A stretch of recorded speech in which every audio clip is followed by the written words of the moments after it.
Good evening, guys, and welcome to this Saturday stream. No problem, White Solo. Good to see you, by the way, and good to see you too, Hendo. I hope your week has been great.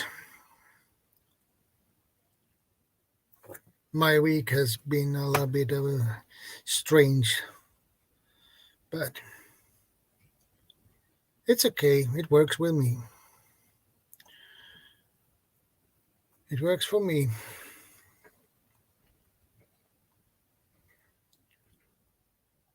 So I hope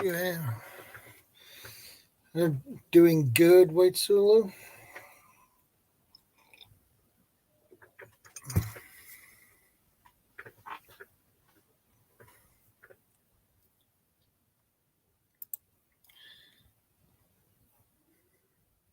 Let's hope. Wait and see if there will pop up some more people. It would be nice, but it has a tendency to be pretty slow the first couple of minutes. But people will drop in when they can. So, we already have 3 in the house. Hey, Kaylee Summerall, good to see you and welcome to the stream this Saturday evening. I hope you had a great week.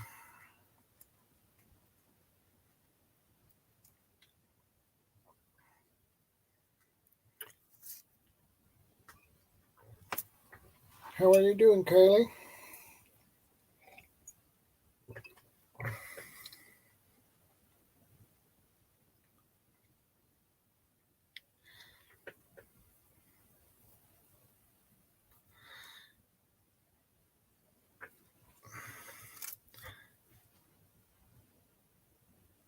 Okay, White Solo.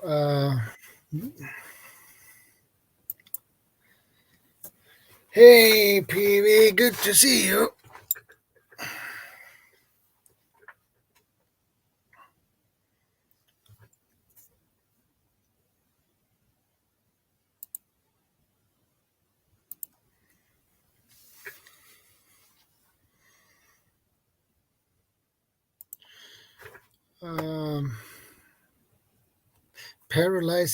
Chronic and paralyzing disease called ME. Okay.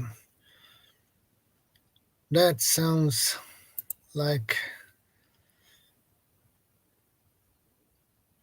it is not very funny. Welcome, preparedness veteran. Good to see you, brother.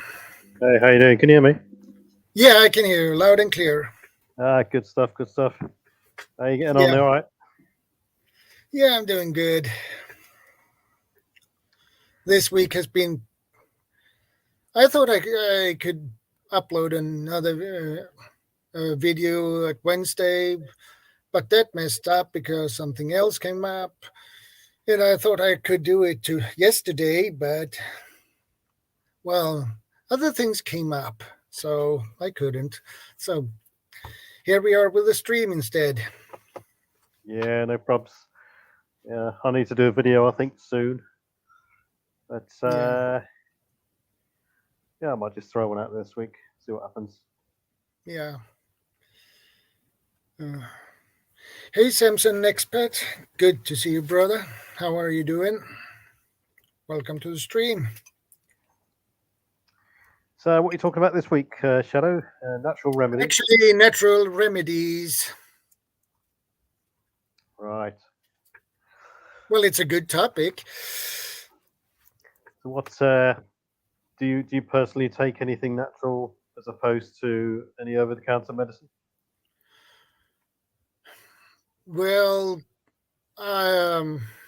mostly if I have a cold or something, I usually use honey, ginger, uh, garlic. That helps pretty good, at least. Yeah, but, I mean, those sort of things are all right. but they don't seem to have an immediate big effect as medicines do. I think because most medicines are targeted towards the actual problems they're designed to overcome, and they're refined a lot more. I think things like garlic and honey and things like that, they're okay, but they take well, the dosage is a bit hit and miss. I think you got to take it over a long period of time and keep on top of it, so you're building your immunity up and your immediate response factor. It's all a bit. I mean, when it comes to things like the medicinal aspect of preparedness is unless you're a virologist or you've got any sort of medical training, Yeah. it's a bit we'll take some and see what happens, sort of thing. But I mean, that's especially for internal things. Yeah. I mean, I was these days I loathe to go out over Christmas and things like that. And this year I thought, right, we'll take our chances. So we went out Christmas Eve, and not Christmas Eve, a couple of days before Christmas Eve. Lo and behold, Christmas Day, I started to feel ill. Did a COVID test. It wasn't COVID. Yeah. Took all sorts of stuff from, like Hendo says there, turmeric to honey, and nothing was budging it. Ended up going down to the pharmacy, getting some all-in-one tablets, and just had to ride it out basically. And then I finished with that, and all the rest of the house got it. Yeah. Taking turns. Yeah, I agree. I think the big, for me, when it comes to natural remedies, anything external seems to work a lot better for the immediate effects than anything internal. Yeah. Cattail is a good example. If you have burned yourself when you're messing with a fire or something, and you can get easily burned. So what you can do if you have cattails nearby, you take a cattail and pile the outer layer off until you get into the stem, and you can rub your hands up and down, and the stem produce slime that is good for when you get your hand burned. So Right. because it cools down, it is cooling as well. So Yeah. I've not heard of the cattail one for that reason. No. Depends on the severity of the burn, I suppose, because the last thing we'll be doing is start rubbing things into a burn and so on. But I suppose you'd consider that aspect when you've exhausted all your other equipment that you've got with you, because if you start using other things, plants and so on, that have been out amongst the dirt, you're introducing any sort of contaminants into the wound, because burns are notorious for they've got a wide surface area, so yeah, more prone to infection. Yeah. Oh yeah, cattails are a really good all-round purpose plant. Yeah. White Zulu was saying there, I still have a cold which I caught in September. Oof. My disease is autoimmune and I can't shake it off. I take lots of vitamin C. Interesting. Well, yeah, I take a multivitamin. I make sure that I'm on top of vitamin C, vitamin K, vitamin D3, and so on and so on. I don't know if anyone in the audience has heard of Dr. John Campbell. Yeah, I'm familiar with him. I follow his channel. Yeah, he's got 2.3 odd million subscribers. He became a sort of a YouTube sensation, if you like, over COVID, because he was coming out with sort of daily reports and an easy to understand explanation of what the virus is all about. Anyway, he was going on about vitamin D3, and he's just one of his latest videos talks about D3 is now sort of a proven vitamin through various studies that can slow these ailments down and help you get better. And there is another. There is a plant you can buy. You can buy it as a powder. At least here in Sweden, you can buy it as a powder. It's moringa powder. It's a. Moringa. It has moringa. Yeah, it has. I've heard of it, but not. It has health benefits to it. You mix it in your food. You can mix it in a smoothie. You can mix it in whatever you want to. So it has health benefits to it.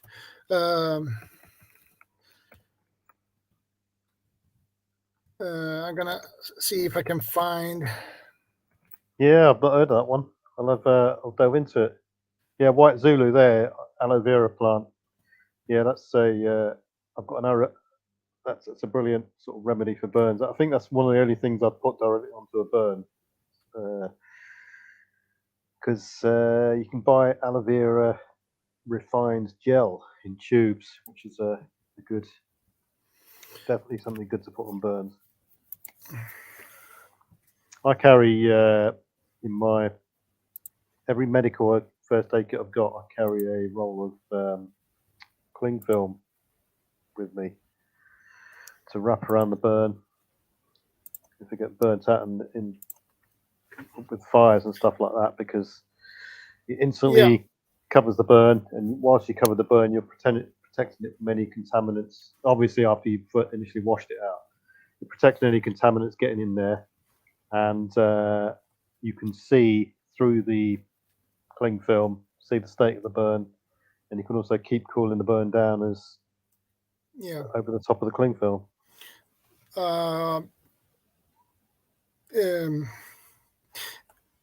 Moringa oleifera is a plant that has been praised for its health benefits for thousands of years. It is very rich in healthy antioxidants and bioactive plant compounds. Here are 6 health benefits of Moringa oleifera are supported by scientific research. Moringa oleifera is a plant that has been praised for its health benefits for thousands of years. Moringa oleifera is very nutritious.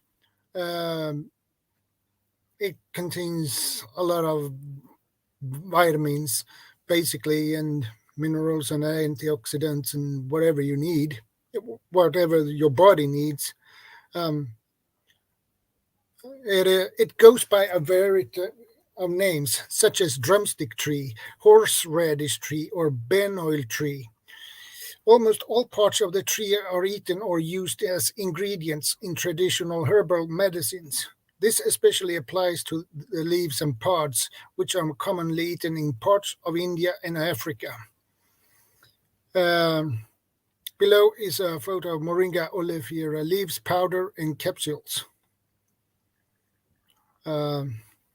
Moringa leaves are excellent source of many vitamins and minerals. 1 cup of fresh chopped leaves, 21 grams, contains protein 2 grams, vitamin B6 19%, vitamin C 12%, iron 11%, riboflavin 11%, vitamin A 9%, magnesium 8%.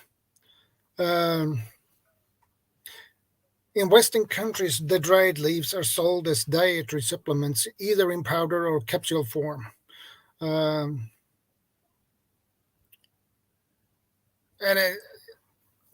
So here you can buy it in a bag, basically. Right, so powder, you say?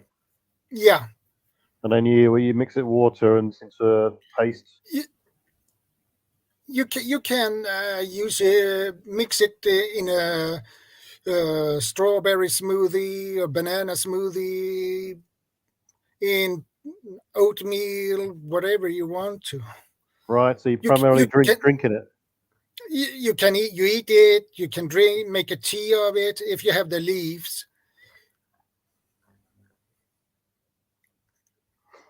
Yeah, good. Yeah. Moringa is rich in antioxidants. Antioxidants are compounds that act against free radicals in your body. High levels of free radicals may cause oxidative stress, which is associated with chronic diseases like heart disease and type 2 diabetes. Several antioxidant plant compounds have been found in the leaves of moringa. In addition to vitamin C and beta carotene, these include quercetin. This powerful antioxidant may help lower blood pressure. Chlorogenic acid, also found in high amounts in coffee. Chlorogenic acid may help moderate blood sugar levels after meals. One study in women found that taking 1.5 teaspoons, 7 grams of moringa leaf powder every day for 3 months significantly increased blood antioxidant levels. Moringa leaf extract may also be used as a food preservative. It increases the shelf life of meat by reducing oxidation. Yeah. Good. I can put this link in the Yeah, go and put it in chat. the chat. Yeah. What I like to do is whatever area I'm in or country I'm in, from desert to jungle or back home, is look towards the plants that I can forage in the immediate area to be used as well. Yeah. So you're not taking stuff into the woods, so to speak.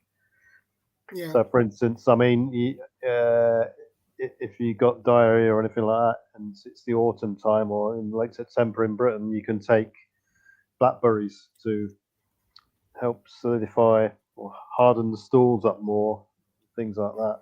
Give you more of a bunging up effect, or lavender or plantain. That's an all-round one, I suppose. Yeah. That's quite common. Dandelion for the spring and summer. And if anyone more adventurous, they could delve into willow trees and getting some aspirin out of the willow.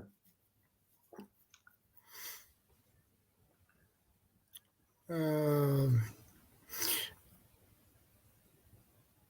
fact, I'll tell you a story. Just before COVID hit, for years I've been wanting to do this. I've been wanting to go out because I live by the water, and I've been wanting to go out, get a load of elderberries, because there's a load of elderberries where we are, black elderberries, the berries, and make it into an elderberry sort of jelly for any colds or flu. Because before COVID came around, there was Australian flu, which was supposed to be predicted to be bad that year, and then COVID hit, and I just missed out on going out to get me a big supply of elderberries, and that was it. We were locked in, and I missed the boat on that one.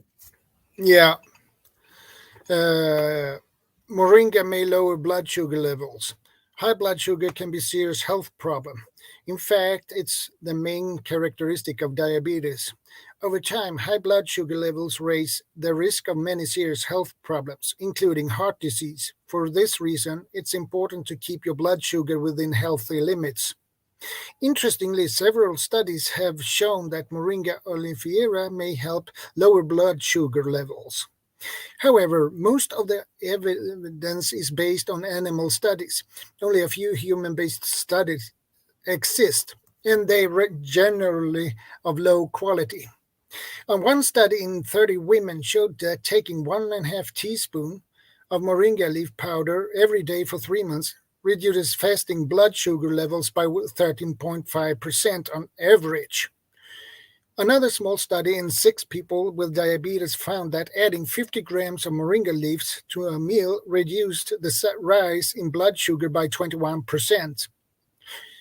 Scientists believe these effects are caused by plant compounds such as, I can't pronounce this word at all, isothiocyanates.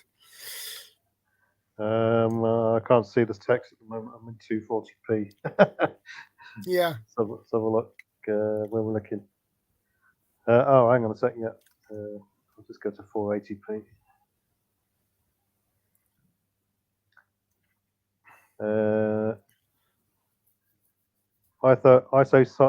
Isothiocyanates.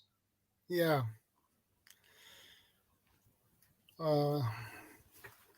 Moringa may reduce inflammation. Inflammation is the body's natural response to infection or injury.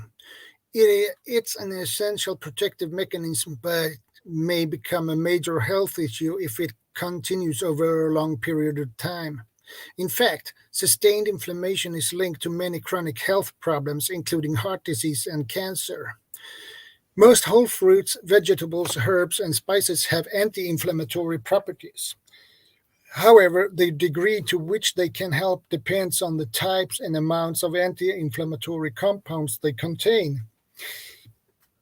Scientists believe that isothiocyanates are the main anti inflammatory compounds in moringa leaves, pods, and seeds. But so far, reach has been limited to test tube and animal studies. It remains to be seen if moringa has similar anti inflammatory effects in humans. Moringa can lower cholesterol. Having high cholesterol has been linked to an increased risk of heart disease. Fortunately, many plant foods can effectively reduce cholesterol. These include flax seeds, oats, and almonds. Both animal and human based studies have shown that moringa may have similar cholesterol lowering effects. So, it is a useful plant. Moringa may protect against arsenic toxicity. Um, Arsenic contamination of food and water is a problem in many parts of the world. Certain types of rice may contain particularly high levels. Long-term exposure to high levels of arsenic may lead to health problems over time. For instance, studies have linked long-term exposure to an increased risk of cancer and heart disease. Interestingly, several studies in mice and rats have shown that the leaves and seeds of moringa may protect against some of the effects of arsenic toxicity. These are results of these results are promising, but it's not yet known whether this also applies to a human. Um,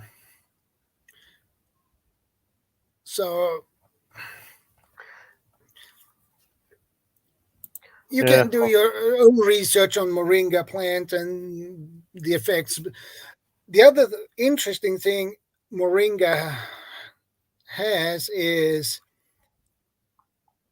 that what that does is if you cut yourself, you heal much quicker with moringa if you take moringa than if you don't. You can find also moringa oil. You can use that on your wound and it will heal quicker. So, yeah. I think for me, I look at it natural remedies in certain ways.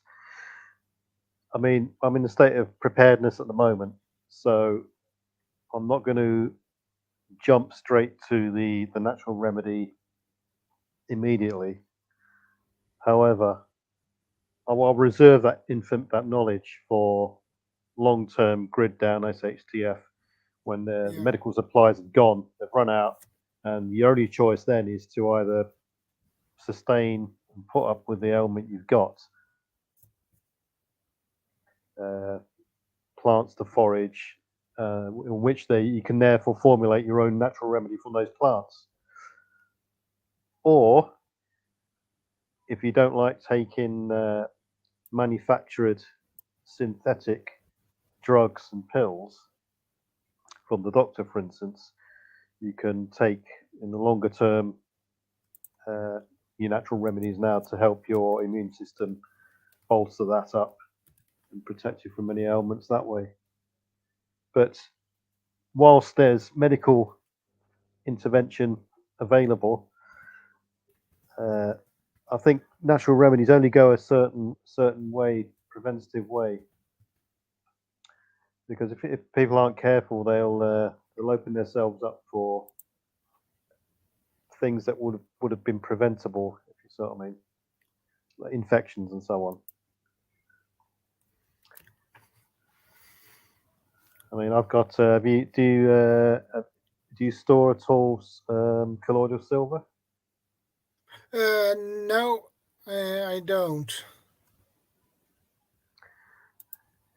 I mean, I've got colloidal silver bottles, but I wouldn't. I'm not convinced for their internal use. I can buy colloidal silver here in Sweden, but when I look at it, they say it's only for external use, not internal. Yeah, I mean, there's studies that have been proven to show its benefits for external use in wounds and so on. Yeah. But I've not seen anything definitive for its internal use yet. I know a person who's an ex-Canadian nurse who lives in Central America, I think Nicaragua, and their son went fishing and with some other guy, and this is like a year and a half ago, 2 years ago, where they were getting the country was on the verge of collapse and there was riots everywhere and stuff. Anyway, the son got an injury from the propeller of the boat. Yeah. And she's convinced that the colloidal silver she had definitely helped the wounds of her son healing. But yeah, I've also got the ability to make it yourself. I mean, you can make colloidal silver yourself, but you've got to be very precise how it's made, or the particles or bonds to sodium, which has more of a negative effect. But as soon as you hear the word colloidal silver and you Google it, you hear one horror story. Yeah. From the Smurf man who turned himself blue. Yeah. Because he developed a condition called Igyra, and he's actually grey if anyone looks it up. He didn't actually die of colloidal silver poisoning at all. I think he ended up dying of a heart attack. But he was making it himself, and he was taking such a high dose that I don't think he was using proper condensed water. Hey, McBean, good to see you, brother. How are you doing? Hey, I'm doing great, Shadow. Sitting here in Clark Street Winery in Utica, Illinois, with my lovely wife. Hey, Mac, you all right? Enjoying a little break in the weather. It's not in the single digits anymore. So it's a high of 40 degrees Fahrenheit. Not quite sure what that would be centigrade, but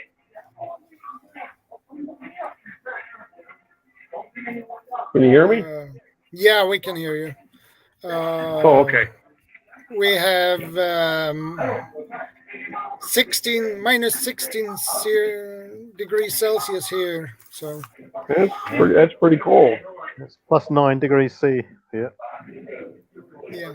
That's cold. I know that negative 40 is the same in both Fahrenheit and Celsius. Yeah. So negative 16, I got to imagine, is still below zero here. Yeah. So are there any balloons in the air by you? We seem to have a big balloon floating overhead our country all of a sudden. Has no one shot it down yet? A little difficult to do it. You know, it's about 12 miles in the air. I don't have anything that can reach that high. You want to get some birds up there and take the sucker down? Yeah, pretty much. it's either going to be a ground-to-air missile or it's going to be a high-altitude plane with an air-to-air missile. I think they want to you want to take it down and preserve what's on it to see what they've really. Well, I'd be curious. Oh yeah, it's awful. Well, of course, that's all you're hearing about on the news now. Yeah.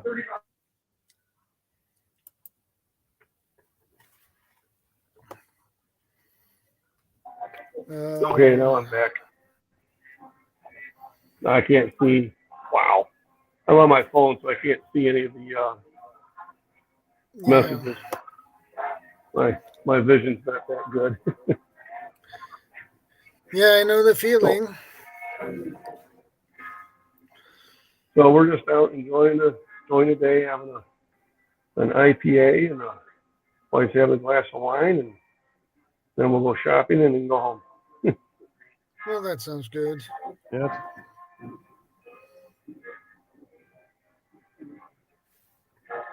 Otherwise, still getting prepared for the worst. And it doesn't look like 2023 is going to disappoint me.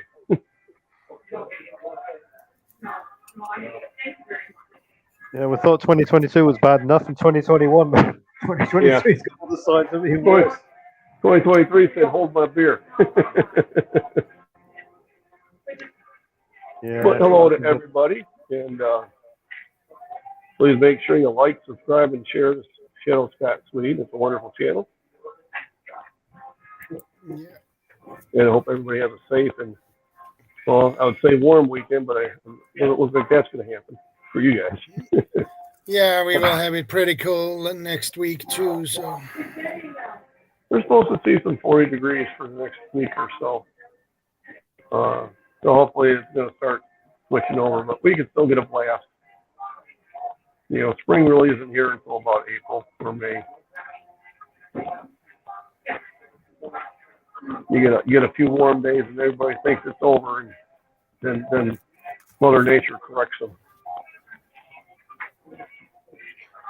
Yeah. Oh, weather just depends on which way the wind's blowing. If it Yep. comes from the east, it's going to be cold. If it comes from the west, stormy, windy, and raining. Yep. So, If it swings over the Arctic Circle, it gets to get chilly real quick. yeah. So everybody have a wonderful, wonderful weekend. As one stop thank in you. Say hi. Yeah, Hey. no worries. All right. I'll talk to everybody next Saturday. All right, Yeah. have a good one. have a good one. Thank you. Welcome, hey fishes and loves life. Good to see you, man. Well,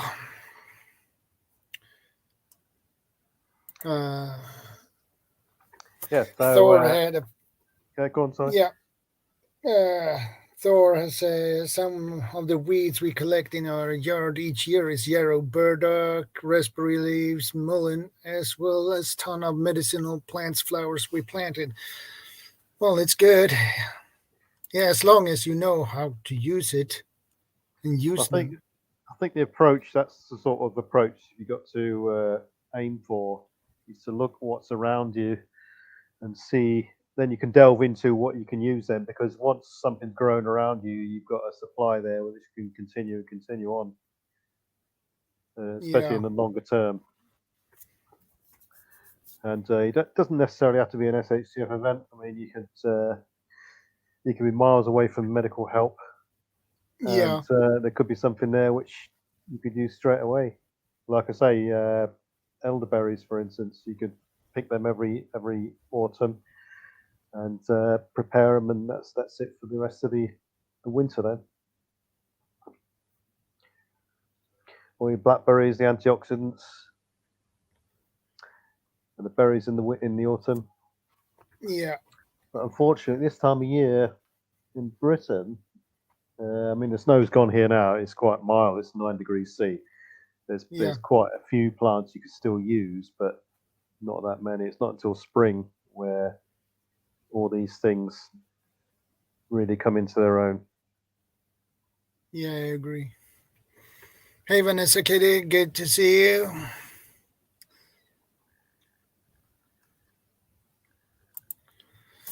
If one's stung by nettles in England, we use duck leaves to alleviate the pain by rubbing it onto the stung area. Okay. Yeah, that's true. Yeah. We used to do that as kids, and more often than not, where you'll find nettles, you'll find dock leaves. They sort of coexist in the same sort of area. So I need to find out what duck is in Swedish. So, but I can't. Yeah, dock leaves. They're quite big, almost heart-shaped leaves. I can try to Google it. Dock leaves. I don't know the name of the proper name for him, but we're just known by sight.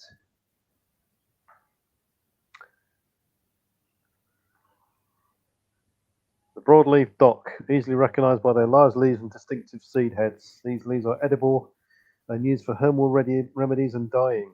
They are common weeds in gardens and difficult to eradicate. The broad-leaved dock, and its name is the Rumex obtusifolius.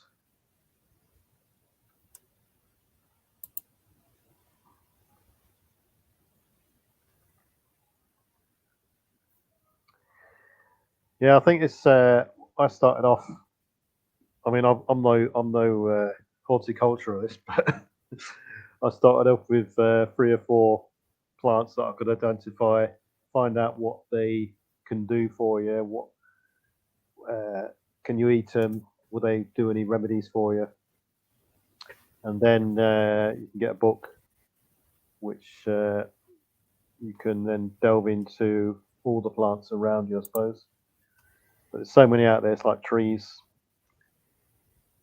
I limit myself to at least 5 trees, 5 plants that I can use, and that are available all year round. You see people mentioning things like yarrow stuff. I wouldn't even know what a yarrow looks like because they're not very. I don't even think they grow in Britain. Yarrow. Yeah, I'm familiar with that. I'm gonna check up what. And it's so much forgotten knowledge. I mean, it was only in White Zulu there mentions rose hips. Okay. During World War II, kids were paid to go out and forage for rose hips because of their rich vitamin C content, and they were bought back. Someone would, or the mothers would make them into a rose hip jelly or rose hip jam, and it would bolster up the intake of vitamin C during the war because everyone was on rations.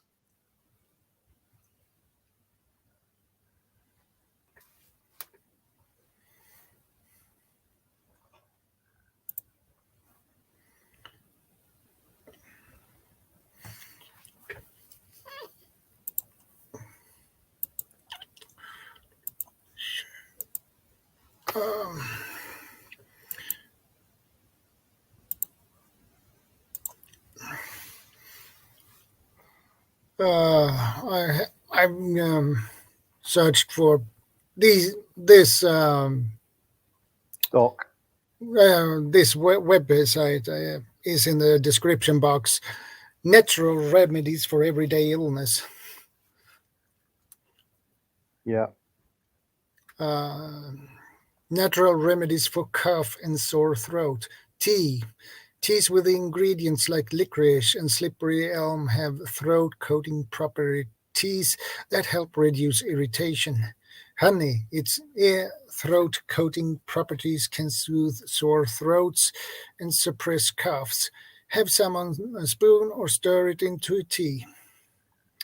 Echinacea can reduce the duration of cold symptoms, particularly if used during the first day or 2. It's available as tea, drops, or pills. Elderberry syrup has antiviral properties, making it helpful for colds and influenza. Follow dosing on the package. Pelargonium, a plant used in some natural cold cough remedies. It shortens the duration and severity of colds. Digestive home remedies. Ginger, helpful for upset stomach, nausea, and motion sickness. Available as tea, look for medicinal brands. Or try candied ginger when you're on the go. I love personally candied ginger. It's so delicious. Yeah, I can. Yeah, that's ginger for seasickness is definitely a help. Yeah, and probiotics, live bacteria and yeasts that are good for your digestive system. Probiotics can help with diarrhea caused by infections or related to antibiotic use. Available as supplements and in foods like yogurt, miso paste, kombucha, kimchi, and raw sauerkraut. Uh, Topical products for soreness and skin irritation. Arnica cream soothes muscle aches, pains, and bruising. Tea tree oil, an anti-inflammatory agent for bacterial or fungus infections. Use it for spot treatment of acne and for athlete's foot. I have used. I have some. When I was younger, I had eczema in my on my knees, back of my knees, and that was really not fun. So I used tea tree oil on it, tea tree oil cream, and that helped really well actually. So Yeah, I mean, like what I was saying earlier, Vanessa Kitty there was saying my ailments are beyond the natural remedy stage and onto the you better be a PhD stage. Yeah, yeah, I mean, most medication is derived from natural sources, but they're refined and concentrated to such an extent, and they're specifically dosed as well, so they're quite controllable.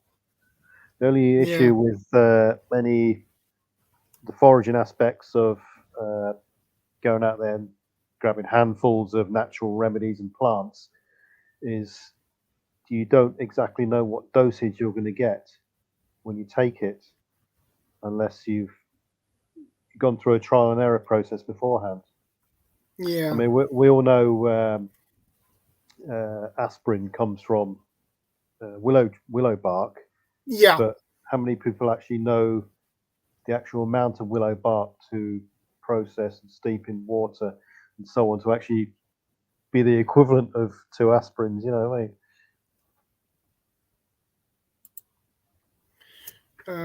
always should put essential oils in a carrier and work your way up to the strength that works. Thyme oil is excellent for infections, but it's a super hot oil, so is clove. Okay, good to know. Yeah, clove oils. I've got some clove oil. That's a definite for my preparedness list. You got toothache, and that's an outstanding tooth number. Yeah.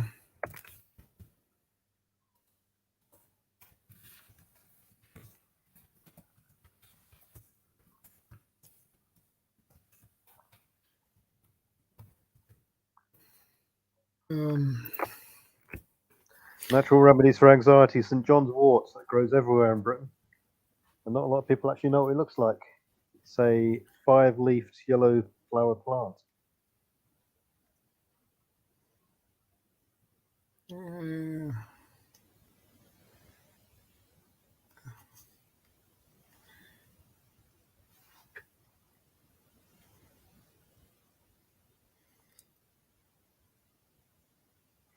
Yeah, a little note of safety at the bottom there. Tell your doctor about any herbal remedies or supplements you are taking.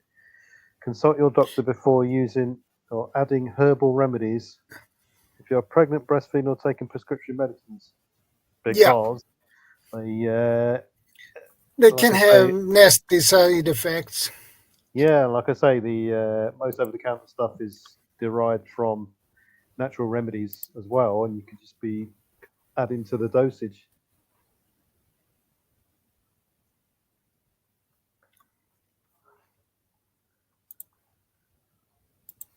Is there anything in Sweden that people commonly take as a matter of course for any sort of ailments that's unique to Sweden?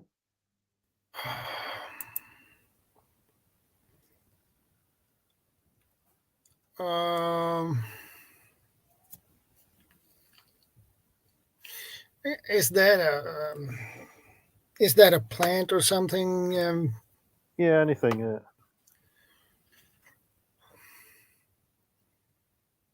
I'm not sure actually. I mean, I'm trying to think about the same sort of question for Britain, but I think these days a lot of people are steering away from the natural remedy side of it, and they're just going straight to the pharmacy and taking Yeah, over-the-counter stuff. yeah, I agree. It's another example of society becoming so commercialized and available that convenience wins, and they just go and do it unless you get someone with the actual old world knowledge and the know-how Yeah, to go out and gather the stuff, process it, and take it. yeah, And these days, it's becoming more of the actual people who do delve into the natural remedies.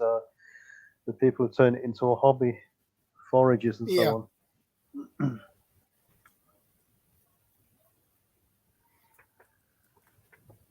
But I'm not. I am not an expert on natural remedies, but I have an interest in it. But I'm not an expert because I'm not. It takes at least to be consider yourself as an expert. It takes 5,000 hours Yeah. of studying to consider yourself as an expert on a certain topic. So Yeah, and even then, there was Ray Mears. He did a yeah, program, and he got this. He always used to go around with this guy who was a mushroom expert and a fungus expert. yeah, And this guy's whole career, over 30 years, has been foraging mushrooms and teaching people how to use them and stuff. And he was talking one day, and he said that he went out and he picked up this mushroom, yeah, and it wasn't the actual one that he thought. And later on, after he'd taken it and eaten it, he realized what it was. And he gave this bloke a message on a bit of paper saying, "Take me to hospital quick," because he was unable to speak properly. And that he'd been doing it for 30 odd plus years. So that's one thing I always avoid and leave well alone is any sort of mushroom fungus. I just don't trust myself. yeah, exactly. Magnificent Germany with Darian. Welcome, my friend. Good to see you. Yeah, see, I know a lot of people who have delved into the alternative sort of remedy side, Yeah, and they've the thing that they've all got in common, they've got some sort of irritable bowel condition, and they yeah, just the doctor just cannot get rid of it for them. I mean, I know one person that started out with H. pylori infection, and the doctor gave them antibiotics, and ever since then, they haven't been right. So they've started to delve into psyllium husks and ashwagandha and all this sort of stuff. Every remedy you can think of, they just Googled it, bought it, tried it, and they really haven't got over the top of it, really. Yeah, I think I've actually started to delve into now some sort of restrictive diet to isolate what the problem is, if they can. yeah.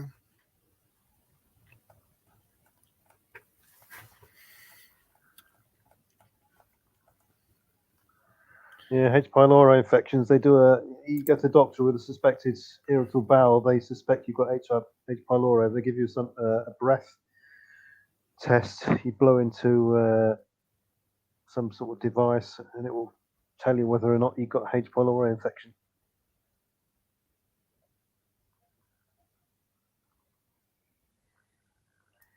And then once you've exhausted all the medicinal things that the doctor throws at you, you go into hospital and start having cameras up and down. Yeah.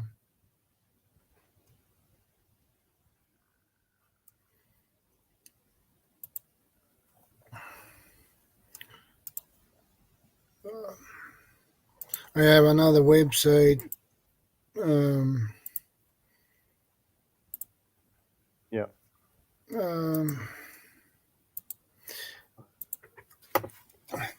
This one. This one is also in the description box.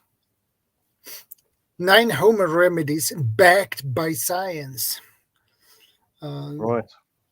That I just found this, and I found it interesting, especially when it says backed by science. Turmeric for pain and inflammation.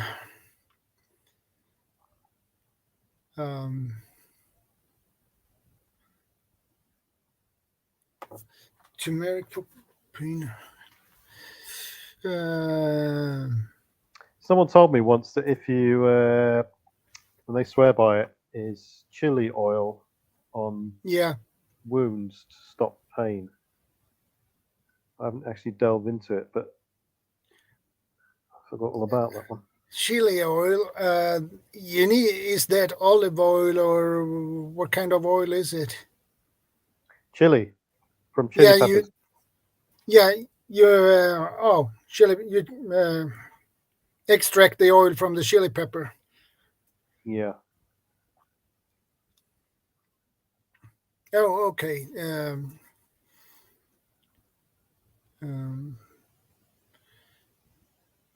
Oh, there you go. Chili peppers for pain.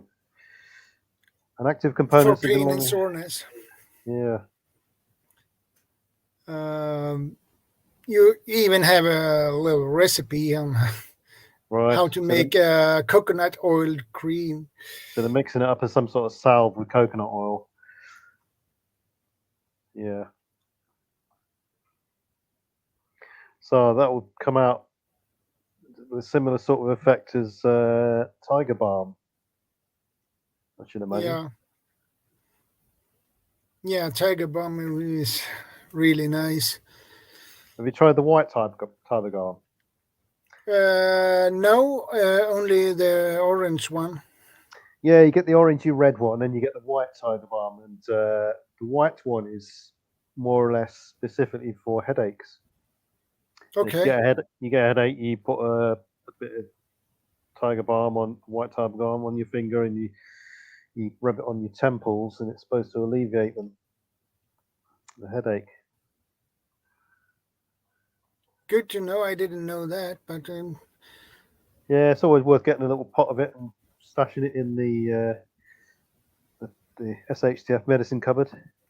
Yeah, I have used the red one or orange one on my hair when I had headache. That works too. For a headache. Yeah, I use it every now and then for any sort of muscle soreness, aches and pains. Yeah. It's good for that. Warms you up as well. Yeah.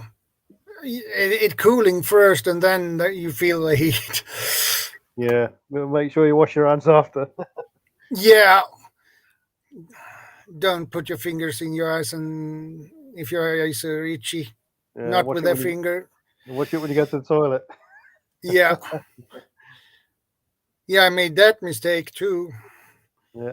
That was not fun. You only do it once. Yeah. Ginger for pain and nausea. Well, you have a nice little ginger tea recipe here as well. So that's nice. Yeah, ginger definitely works for seasickness or motion sickness. But don't do what one guy did and go out buy a pack of ginger biscuits and eat all the biscuits, thinking that it's going to alleviate your motion sickness. Yeah. Shiitake mushrooms for the long game. Yeah. I didn't know that, actually. You can buy these shiitake mushrooms here in Sweden. Yeah, you can get them here. I'll get them every now and then. Or the wife gets them every now and then and throw them in the pot. Yeah. It promotes antioxidant and anti-inflammatory effects at a cellular level. Okay. Yeah. And I'm not sure if it applies to all mushrooms, but if you leave mushrooms out in the sun, the chemical effects on the surface of the mushroom enhances the vitamin D3 content of the mushroom as well. Yeah.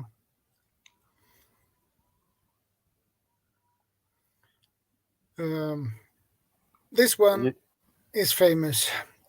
Eucalyptus oil. Yep. Yeah. And delving into essential oils now. And I think every prepper should have a little stash of essential oils in their preps. Yeah.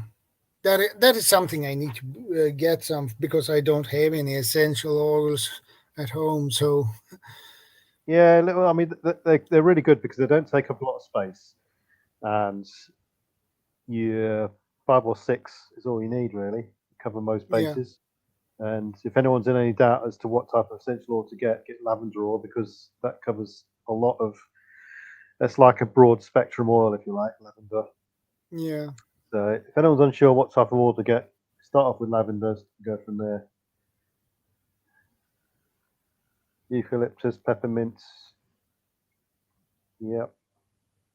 Clove oil. Yeah. Lavender for migraine and anxiety. Okay, that is something I didn't know. Yeah, lavender's got even the smell of lavender has got a calming effect. Yeah. Yeah, I know it has a calming effect, but I didn't know it was good when you have migraine and anxiety. But yeah, you can put them into a boil of steaming water to enhance the effects. You put a towel over your head to breathe in the vapors.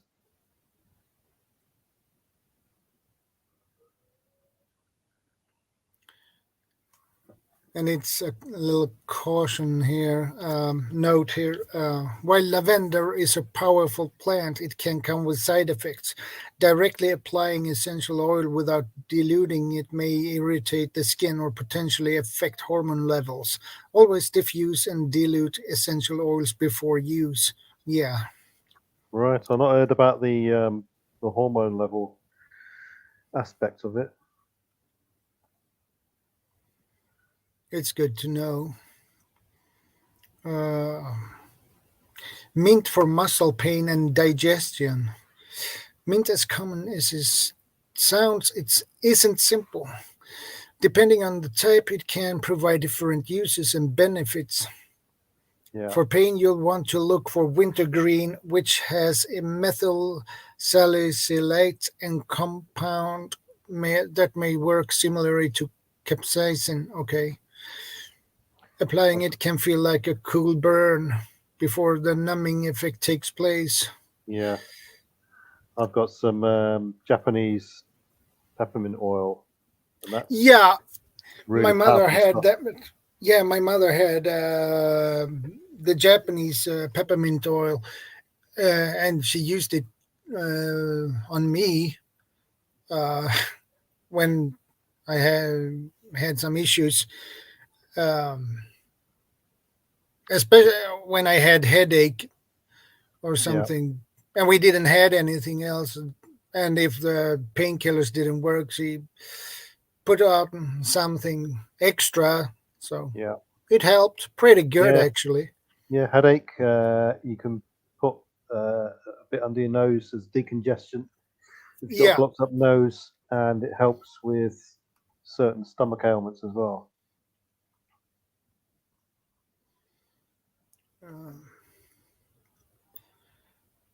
The other mint type that's commonly used in folk medicine is peppermint, an ingredient in many different cures. Peppermint has been found to be especially effective in helping treat irritable bowel syndrome. Okay, Yeah, I didn't know that.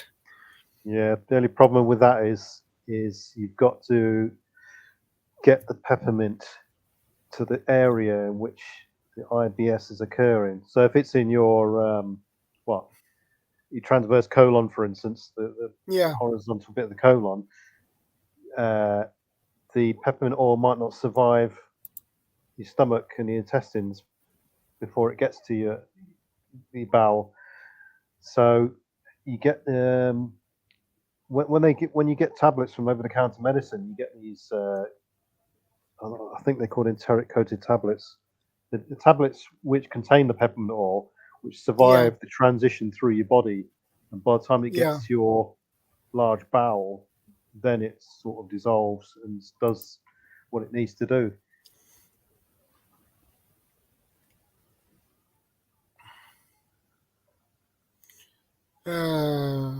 Studies show that along with fiber, it helps reduce spasms, as well as diarrhea and abdominal pain associated with IBS. Peppermint activates an anti-pain channel in the colon, which reduces inflammatory pain in the digestive tract. Okay. Yeah. Right, Shadow, I'm just going to take a 5-minute break. I'm going to make a tea, and I'll be back shortly. Yeah, okay. No problem. Fenugreek for breastfeeding. Fenugreek seeds are often used in cooking in the Mediterranean and Asia, but this spice, which is similar to cloves, has several medicinal uses. When made into a tea, fenugreek can help with milk production for breastfeeding. For people experiencing diarrhea, fenugreek is a great water-soluble fiber to help firm up stools. If you're constipated, you definitely want to avoid these seeds. Yeah, I think that is a good idea. As a supplement, fenugreek has also been found to lower blood sugar, making it a popular aid for people with diabetes. Fenugreek's role here is due in part to its high fiber content, which can help with improving insulin function. Okay, good to know. I didn't know that, and I never heard about fenugreek before.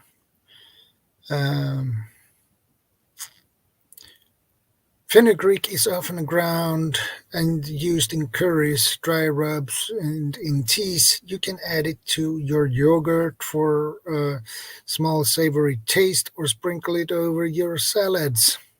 Okay, good to know. Magnesium-rich foods for everything. Feeling muscle pains, fatigue, more migraine attacks, more likely to slip into a numbed emotional state than usual. It might be a magnesium deficiency. While magnesium is often talked about in terms of the growth and maintenance of bones, it's also essential in nerve and muscle function.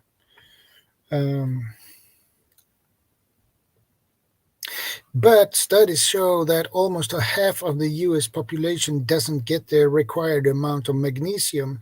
So if you ever complained of these symptoms and got slightly to eat spinach response in return, no, that's not completely unfounded.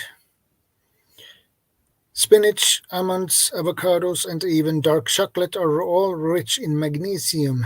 You don't necessarily need a supplement to treat magnesium deficiency.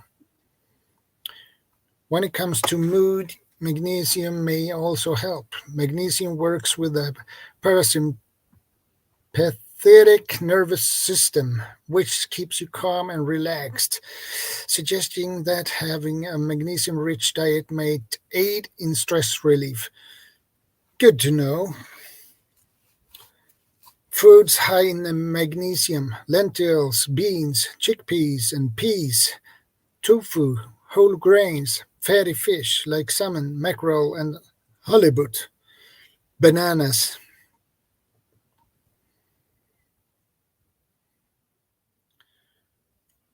Well, magnesium is important. The body needs it, otherwise you will have some problems. As I said, this website, the link to this one is in the description box, so you can take a look at it a little bit more. Okay, fishes, no problem. Take care, stay safe, and thanks for stopping by.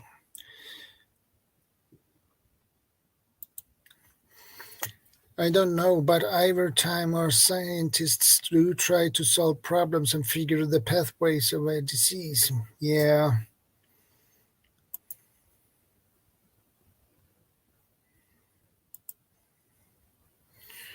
If I did not start antivirals early on in 1990, I would not be here today. Yeah.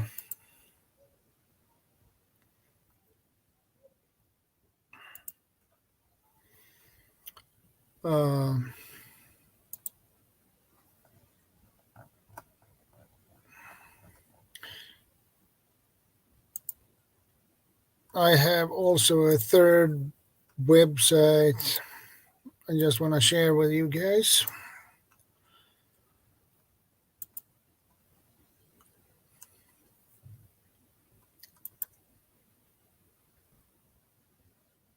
Yeah, that was that one.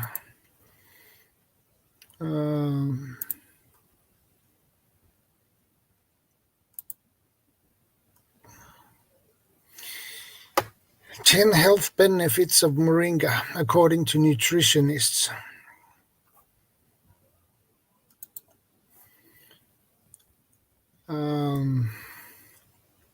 This one is also in the description box, by the way.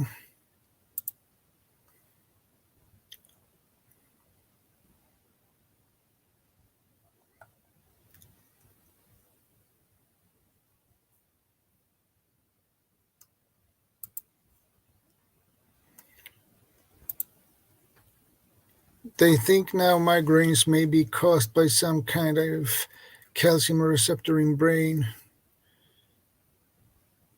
designed to absorb some of these chemicals and prevent them from binding at receptor. Okay.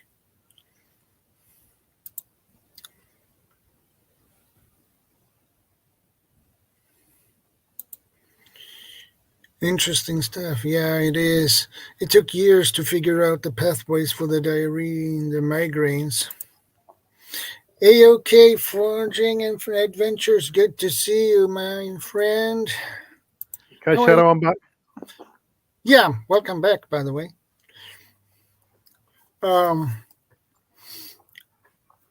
Health benefits of moringa according to nutritionists.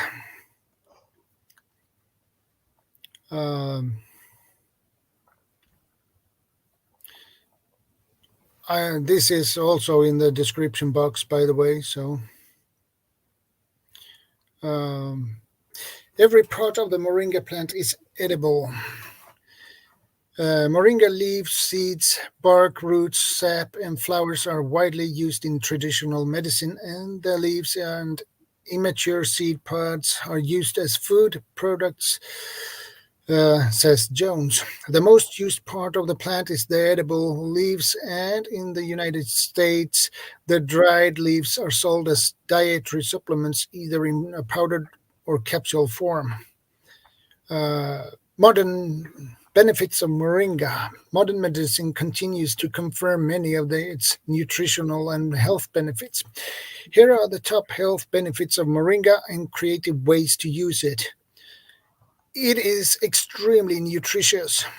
Moringa leaves are one of the most nutrient-dense greens on the planet, packed with protein, essential amino acids, 27 vitamins, and 46 antioxidants, says Lisa Curtis, founder and CEO of Kuli Kuli Foods, that includes key nutrients like calcium, iron, B vitamins, potassium, magnesium, and vitamin C. Overall, moringa is rich in macro and micronutrients and other bioactive compounds which are vital for the normal functioning of the body and prevention of many diseases. So you say you take this moringa. I tried to buy it earlier this week, but they sold out, so they have to order it so on Monday, so it will take a couple of days before. And is this does it take a while to build up in your system, or does it any immediate effects? You know. Well, you probably notice some form of effect after a week or so. If in doubt, I'll work off the bodybuilding supplement theory, which is basically when you take a supplement, it more or less takes about 3 months or 12 weeks to kick in. Yeah. But one thing that a good background research point for people is which type of vitamins, how long vitamins are stored in the body. Yeah. Because some disappear almost instantly, some are 24 hours, some last up to 3 months, and so on. Yeah, exactly. Which is a good avenue of research because it gives you background knowledge of when you're eating things, you can sort of build up a picture and plan any sort of natural diet to get all your vitamins and minerals.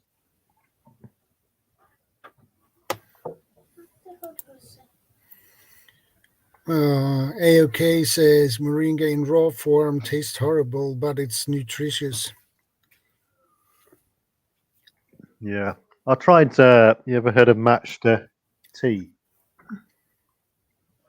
Now, matcha tea was it's a tea commonly drank in South America, and it's supposed to be a really good antioxidant, anti-cancer tea. In which, when you take it over a long period of time, it's supposed to have really good benefits. So I thought, oh, that's great, that sounds good. So I ordered a kilo of this stuff on the internet.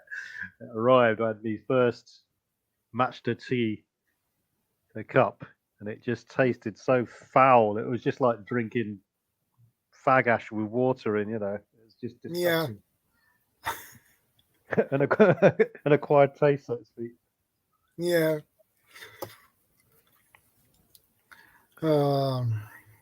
Number 2, it fights against inflammation.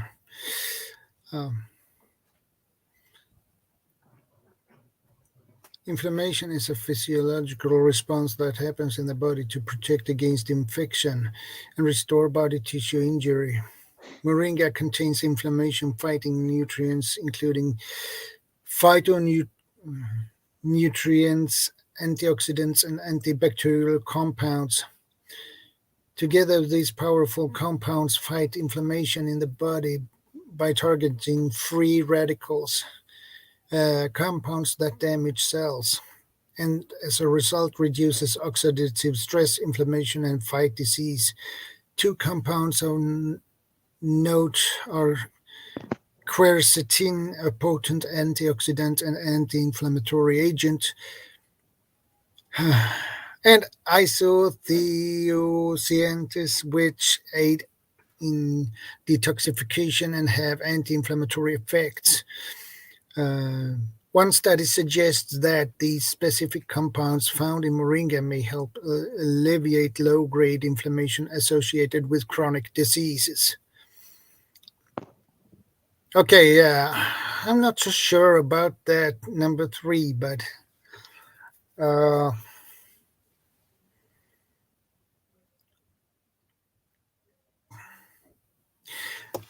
number 4, you'll feel more energized. If you're looking for an energy boost that is caffeine free, you might want to consider moringa in your morning routine. It is rich in vitamins and minerals, especially iron and vitamins C and D, nutrients involved in energy yielding metabolism.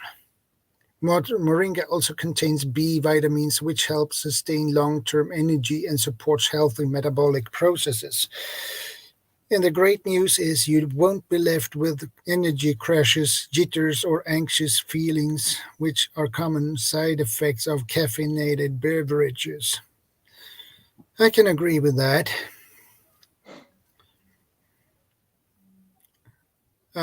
It may support cognition and mood. The extract of plants like moringa and its effects on the enhancing cognition and mood continues to be studied extensively. Moringa may boost cognition given its amino acid and vitamin profile. It contains tryptophan, a precursor to serotonin, aka the happiness hormone. Tryptophan. Yep. Yep. This feel-good hormone works in the reward centers of your brain and improves learning, motor function, and memory. You'll find both vitamins C and E in moringa, potent antioxidants that help reduce oxidative damage to the brain, and a major player in the development of some cognitive disorders. It balances blood sugar. This edible plant might keep your blood sugar stable for the better. Moringa is believed to aid in blood sugar balance thanks to its chlorogenic acid and isothiocyanthus. Uh,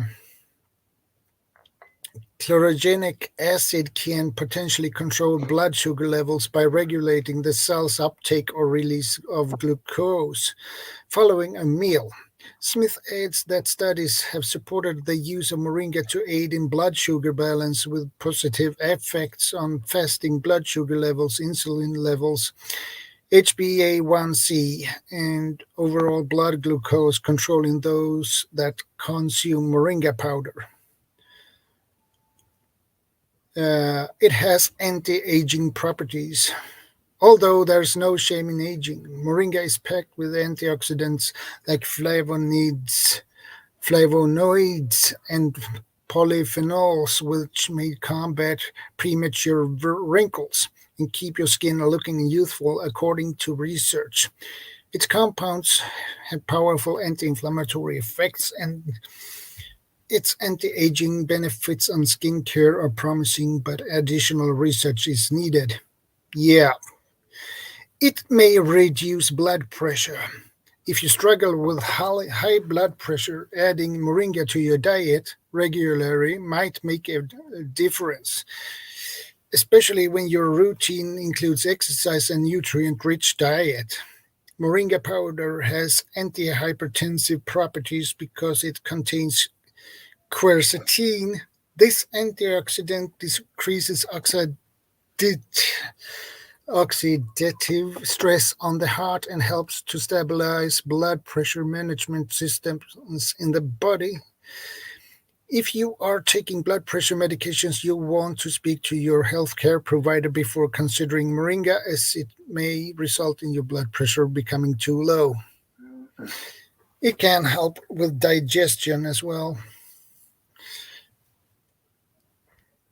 I was just looking at the negative effects of moringa.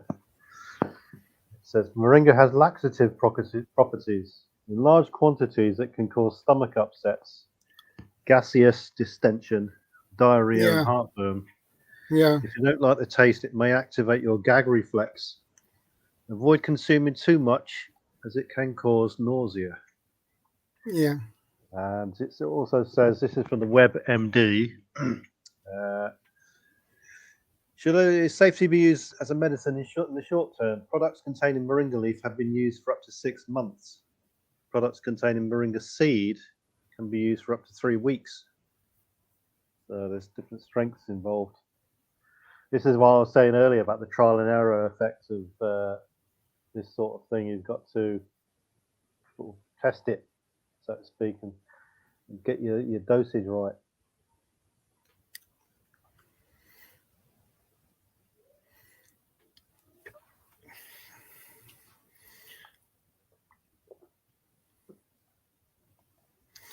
Yeah, over 70 grams of moringa daily. Yeah, that is not a good idea. That's a lot of moringa. Is this stuff relatively cheap? Here in Sweden, you can buy moringa powder, 100 grams. It's about 119 kroner for 100 grams. And how long will that last? Well, if you take a teaspoon, it will last a little bit longer.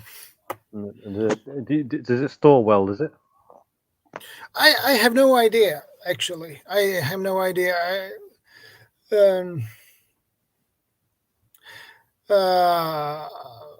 Look at the expiration date and shelf life. It's best used within 6 months of harvesting. Yeah. Yeah, I think they mean it is the fresh ones, the fresh leaves. I think it's different when you have dry leaves and make powder of it. So as if this is almost classed as a preventive medicine, and you're taking it constantly for say 6 months, and all of a sudden you run out and you stop taking it, wonder what the effects would be of just suddenly stopping, if any. Yeah. It says here, moringa has a similar taste to matcha, green tea ground into powdered form. Yep. I love green tea, so I don't mind. Yeah, it's all right. Put a bit of lemon in it, I suppose, and stuff like that. It's tough to characterize, but it has been described as having an earthy, grassy, or green flavor. Yeah. Some folks enjoy the taste of moringa, while others prefer to combine it with stronger and sweeter flavors. Yeah. Yeah, it's definitely a good thing to have a look at. I'll definitely have a look at that. Yeah, I agree.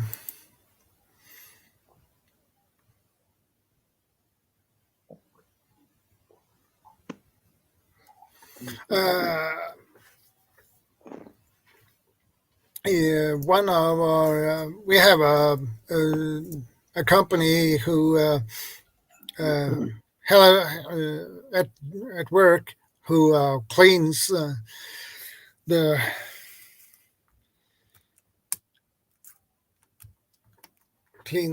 offices and the lunchroom and and in the store too. And the one I often talk to, she's from Philippines, and she told me, I believe it was yesterday or on Thursday, I don't remember, but anyway, she said she had a lot of moringa seeds, more than she can use by herself. So she would give me a couple of moringa seeds so I can grow it myself too. Right. I mean, the WebMD said you can take moringa seeds as well. So I'm presuming they would last longer in storage as well. Yeah, probably.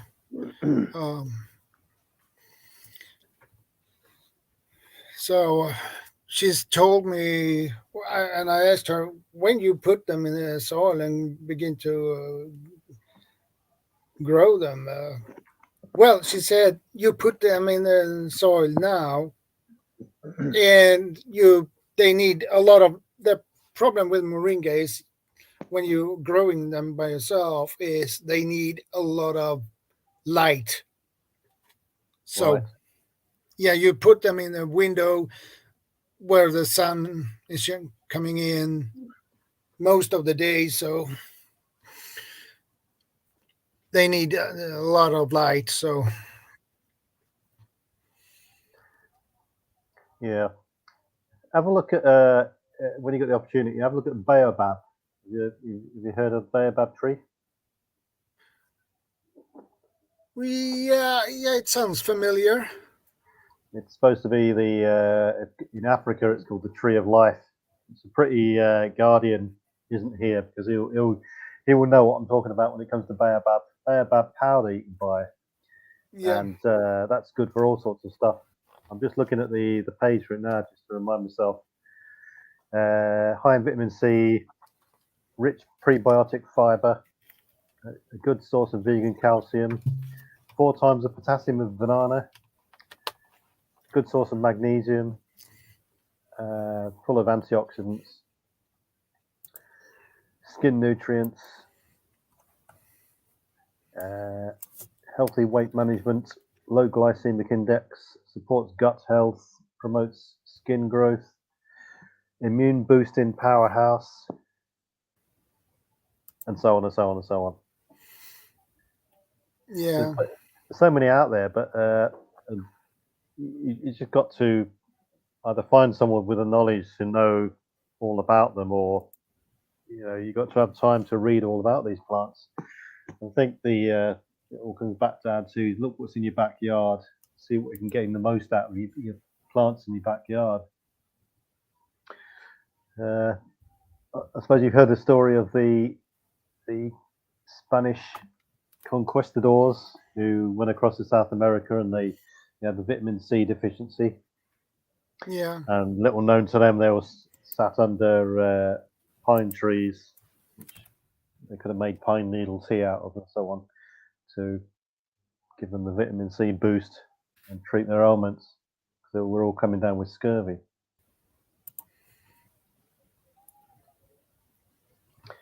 Do anyone in Sweden? Is there a big thing in Sweden for seaweed?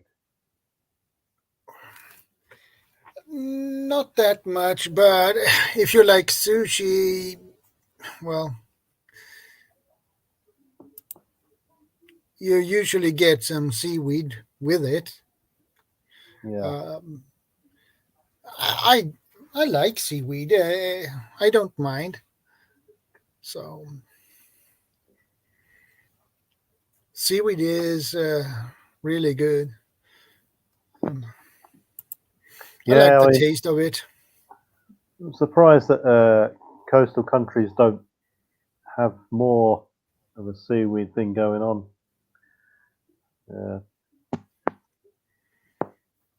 I mean, most of it's quite edible. Yeah.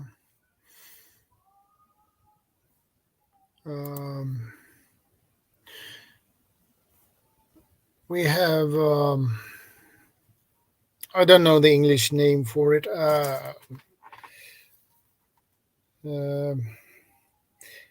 It's the seaweed is brown and looks like oak leaves. Kelp? Yeah. Kelp or bladderwrack. Bladderwrack is it looks like oak leaves, and it's got like bubbles in it. Yeah. You can eat that too.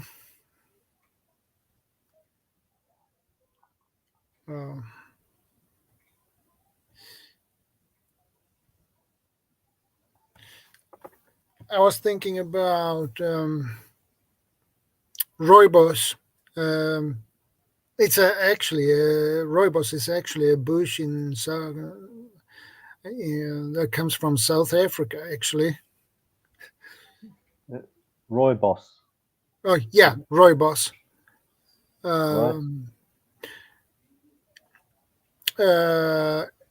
Rooibos tea contains vital minerals including calcium, iron, magnesium, zinc, and alpha hydroxyl acid. As with most true teas and herbal teas, it also contains high levels of vitamin C along with powerful antioxidants such as aspartame that offer extensive health benefits. Rooibos tea contains polyphenols that help to fight free radicals, keeping your body healthy and ready to tackle the day. Right. Rooibos. Yeah, I've never heard that one. That'll be another one for Guardian. Yeah. Health benefits of rooibos tea aids weight loss. If you need to lose some weight, it helps you with that. I'm just looking at it. It's a big thing with that is it's supposed to protect your liver. Yeah. From toxicity. It contains scavengers of free radicals and is so deemed to be a liver protector.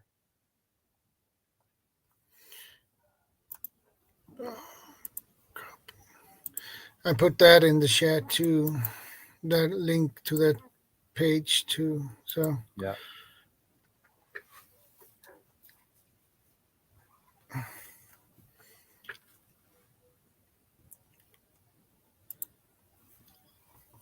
I personally like rooibos tea. It is one of my favorites.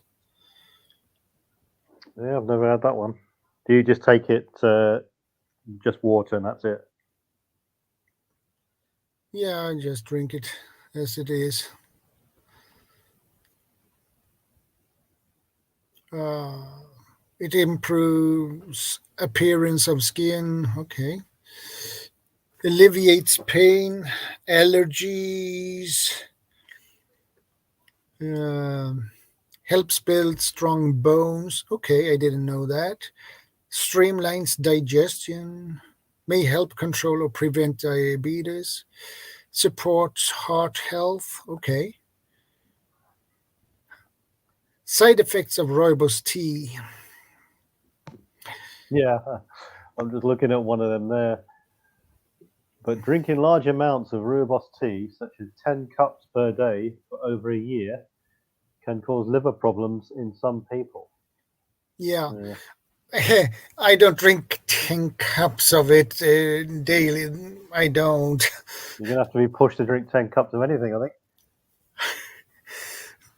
That is, 10 cups of rooibos tea is a little bit too much, actually. Yeah, definitely.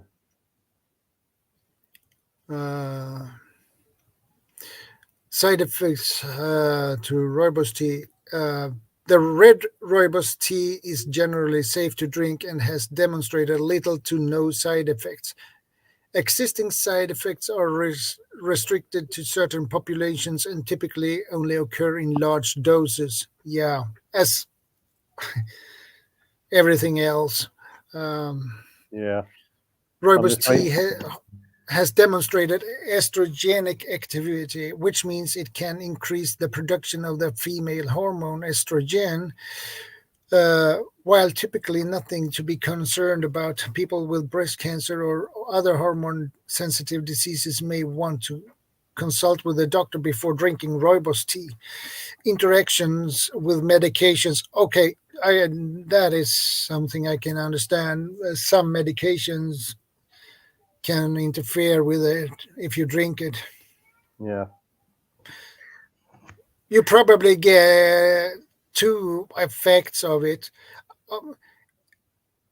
The tea might take out the medicine, so it doesn't work at all. Right. Or other way, the other way is it enhances the medicine's effects.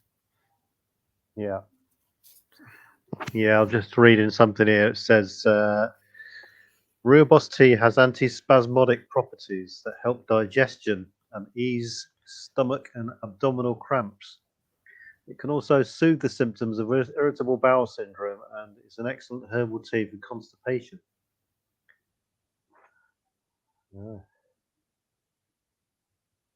It's also called Mandela tea, apparently.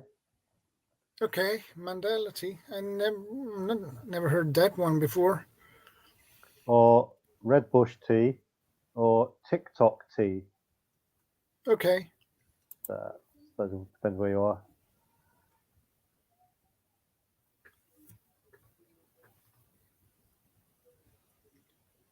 That's another one I'll have a look at. Yeah.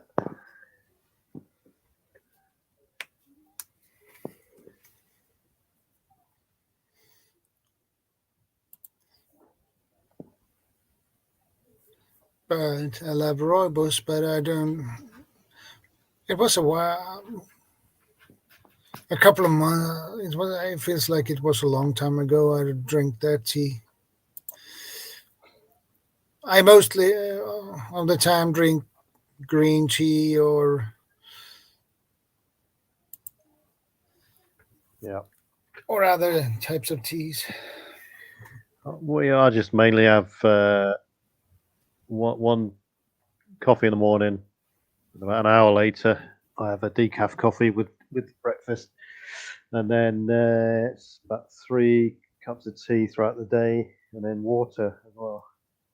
Yeah. Just normal black tea, nothing elaborate.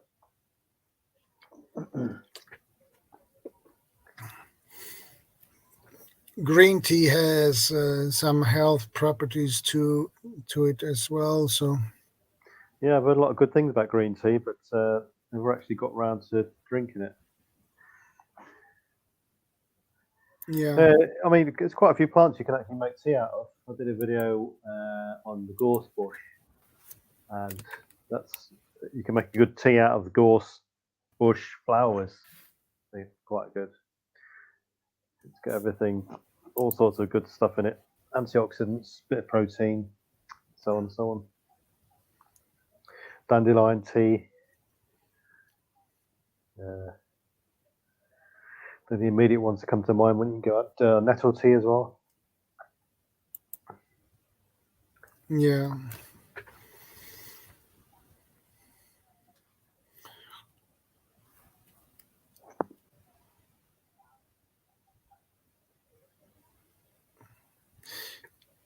I checked up the health benefits for of green tea. It contains healthy bioactive compounds.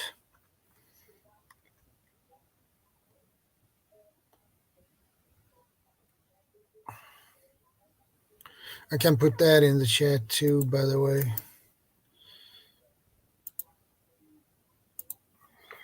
I wonder how many people would actually know what a green tea bush looks like. Not many, I guess. I wouldn't know.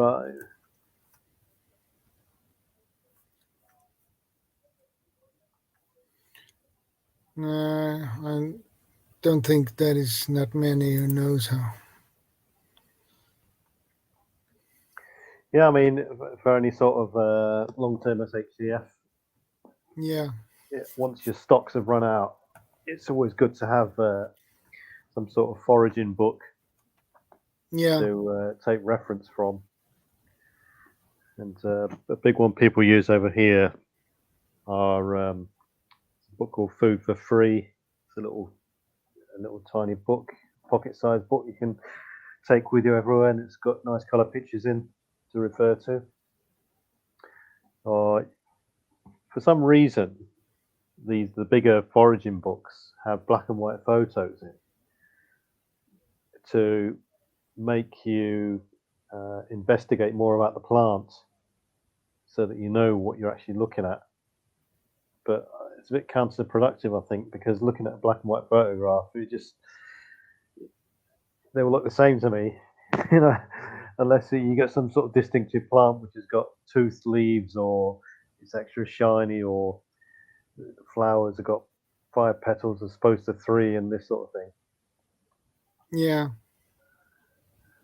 Yeah, definitely a case of you got to be doing it, and you got to be with someone to show you, and then once that's it, you can do it yourself then. Yeah.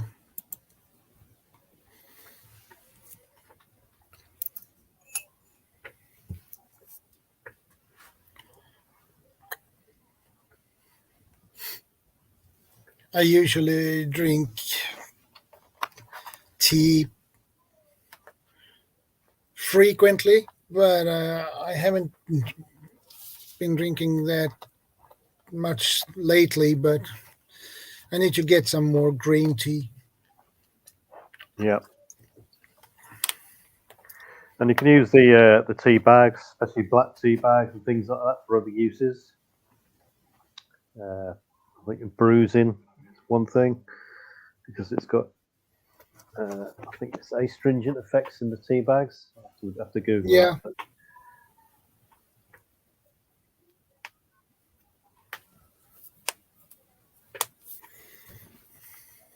Black tea bag uses.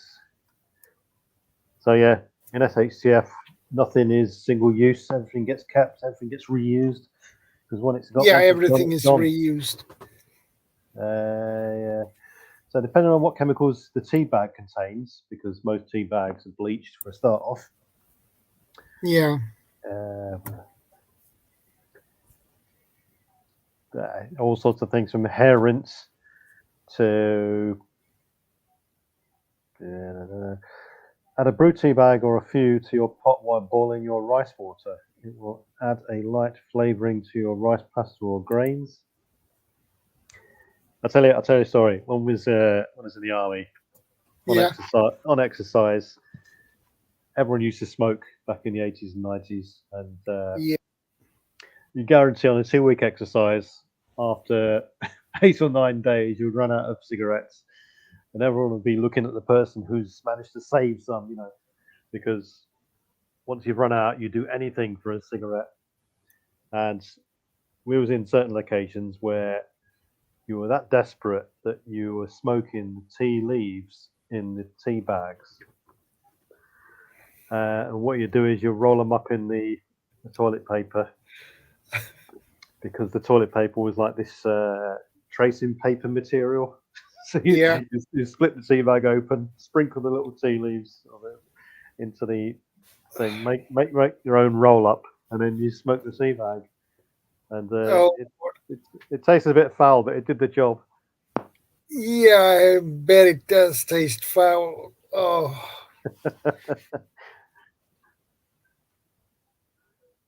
I never heard that one before, so that one was new. Yeah, if you need a cigarette and you run out, well, I agree. You do whatever it takes to get a smoke. Yeah. I know that because I when I was in my teens, I smoked for a couple of years, and after a while, I didn't feel that good, so I quit. Yeah.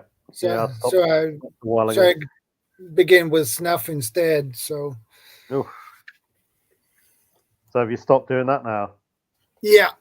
Yeah. Yeah. What else we got? Mix dried loose tea leaf into your cat litter to help absorb odors. Bind a few tea bags together and hang them in your car for a natural air freshener effect. That's a new one. Absorb. So it looks like they absorb odors, because another one here says store a couple of used dry tea bags in an open jar or container in your fridge to absorb odors. Yeah. Peppermint tea bags can be used for mouthwash. Yeah. When you use them for to pick up the odors, are you using the used ones or unused? Used, I think. Yeah, Yeah, because these were secondary uses. Yeah. yeah.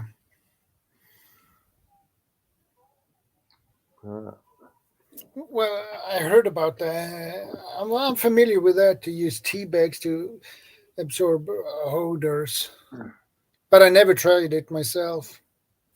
No, you don't really. It's these sorts of curiosities that I don't think anyone really tries. Yeah, It's a bit of a novelty, I suppose, but there's so many different uses for different things, and so many variables and everything that I don't know about everyone else, but I just forget about things like that.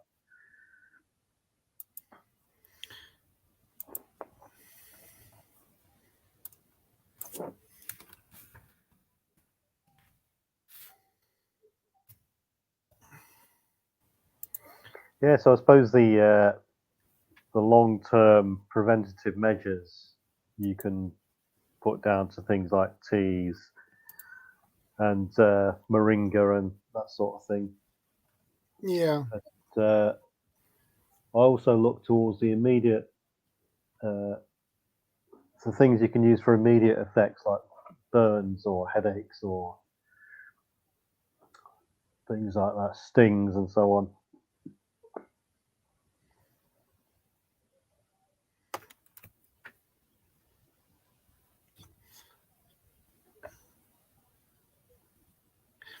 I was thinking of a spice, rosemary. It has some actually health benefits to it as well. Rosemary, yeah. Yeah, rosemary is high in manganese, an essential nutrient for metabolic health. Manganese also helps the body to form blood clots, allowing injuries to heal faster. Rosemary has a number of additional health benefits, including potentially a reduced risk of cancer, um, immune system support, stress reduction, improved memory and concentration. So it's some of them, actually.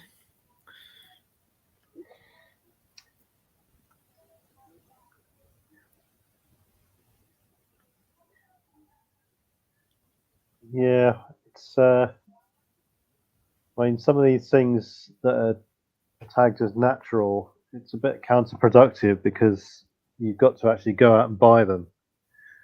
Yeah. So it'd be far easier if you walked out your back door and you were able to pick. Yeah, if you grow them by yourself, yeah. Yeah, or they're part of the natural forest or anything, then you've got a supply which can regrow, or it's an unlimited supply then. Yeah. Yeah, pine needles, for instance.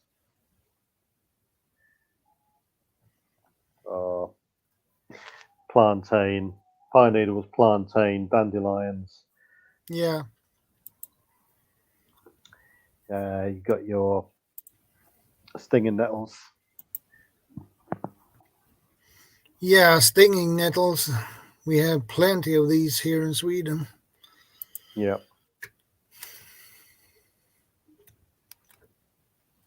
Gorse bushes, roses, rose petal fragrance, rose petal tea. You can flavour it in water. Yeah. Rose petal water and so on. But you come into the foraging risk as well, where some of these plants, until they're processed, can contain some pretty nasty stuff and some poisons. Yeah. I agree with that.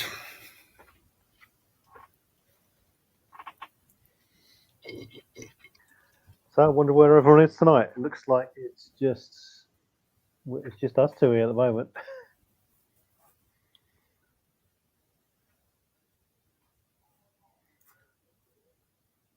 Almost 10. Yeah. So, what have you been up to this week? Anything?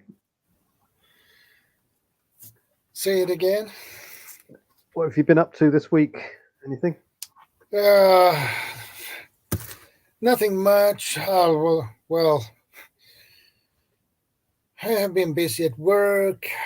I had fixed two of my teeth. I had two holes, so I had to fix that. I did that on Wednesday, and yeah, me and dentist, just don't tag along that well. So Did you? How much did that cost? Did you pay for it privately or? actually, it didn't cost me anything because I have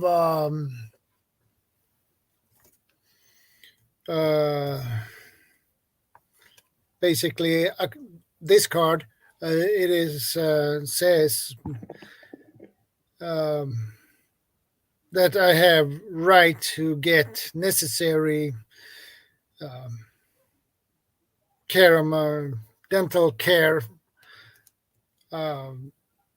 Yeah. and so when I go to the dentist, I pay 300, and if I have to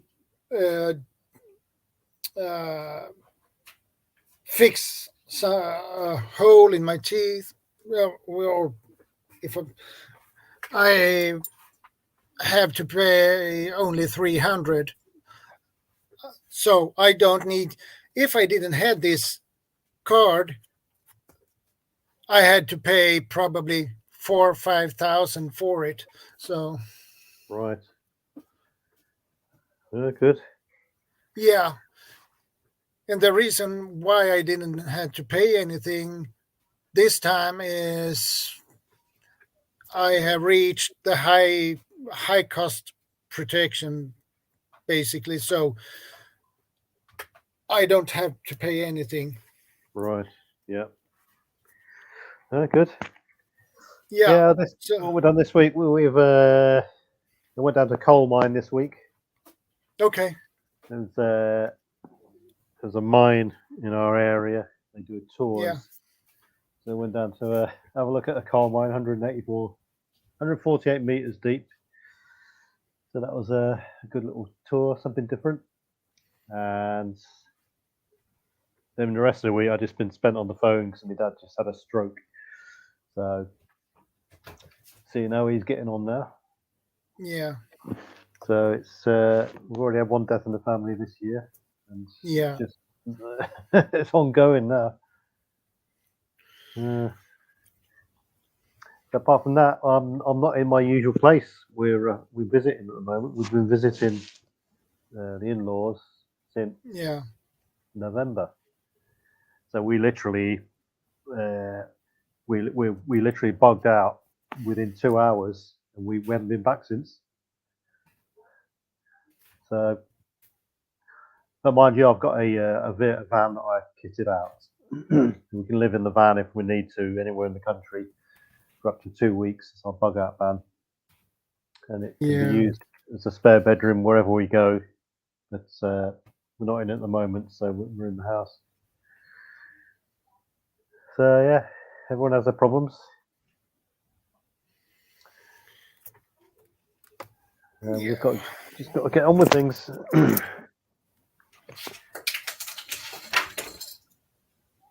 So it's coming up to 9 o'clock, and it's my time, and it's my cue to go. I've got various things to do. Yeah, we all have things to do, so yeah. So I'll leave you, and no problem. I'll pop by next week. Yeah. Right. All have right. a good. Good. Have a good week, Shadow. Yeah, thank you, and you have a good week too. Yeah, no worries. We'll catch you in a bit. Yeah, catch you later. See you later. Bye. See you later. Bye.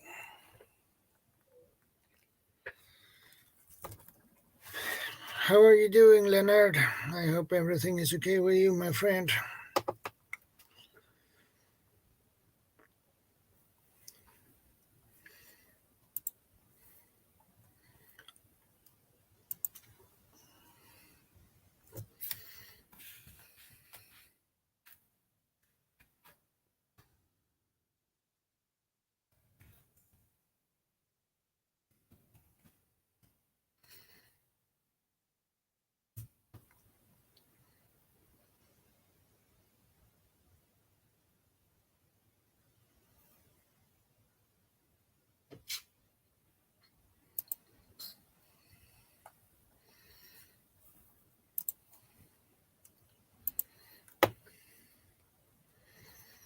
Yep, had a great week, Leonard.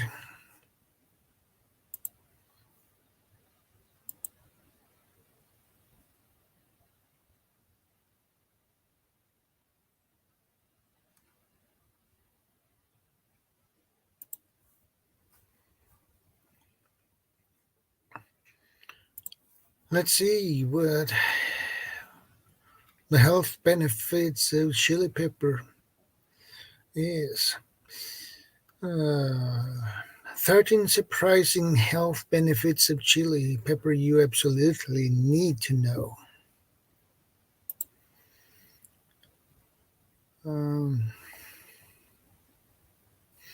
Actually, I can put that on the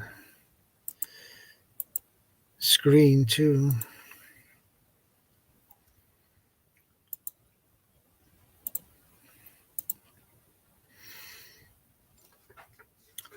Health benefits of chili pepper includes improves digestive health and metabolism, alleviates migraines, may reduce risk of cancer, fights fungal infections, colds, and the flu, provides joint pain relief, fights inflammation, supports cardiovascular health, may improve cognitive functions, may improve longevity, promotes red blood cell growth, improves ocular health, and keeps your hair and skin healthy, and more. Chili peppers are popular for their ability to improve the taste of any meal with their hot flavor. However, chili peppers are more than just a little bit of heat. Chili peppers are mainly used as a spice, and these can be cooked or powdered and dried.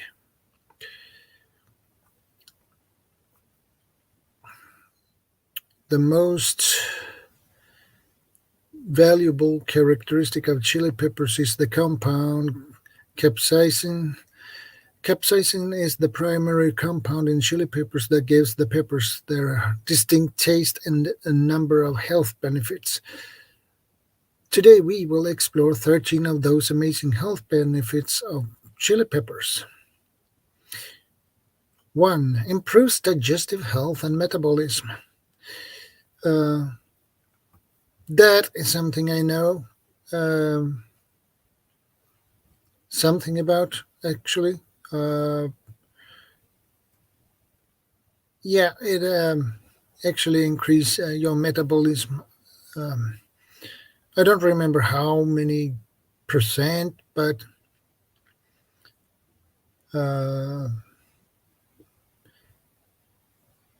it helps.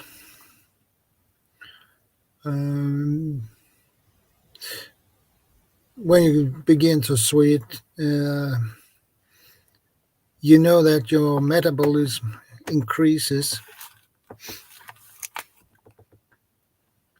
One of the biggest advantages of capsaicin is its contribution to gut health and weight loss. Contrary to popular belief, chili peppers can actually be anti-irritant to your stomach and a great way to treat stomach ulcers.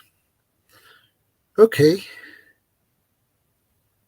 I didn't know that. So that was something new. Secondly, chili peppers, especially in its powder form, is rich in antioxidants and other compounds that can soothe or other digestive issues, like upset stomachs, intestinal gas, diarrhea, and cramps. Peppers are able to accomplish this because they stimulate gastric juices and work against the acidity in your digestive tract. Okay, good to know. Thirdly, chili peppers can accelerate your metabolism. By speeding up your metabolism, you'll curb your cravings and improve that rate which you burn fat. In general, it is thought that the consumption of chili peppers along with other healthy lifestyle practices can improve weight loss. Alleviates migraines.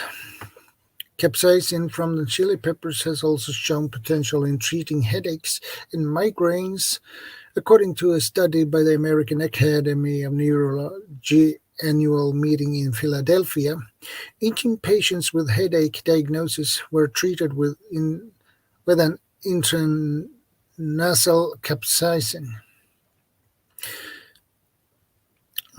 Oh, that sounds hot. Um, as a result, 13 patients had full relief. Majority of the other patients experienced some relief, and only one patient had no relief. The researchers found that the capsaicin desensitizes the trigeminal nerve and decreases the CGRP, both of which are responsible for creating migraine pain. Okay, good to know. Let's see if there is popped in someone more.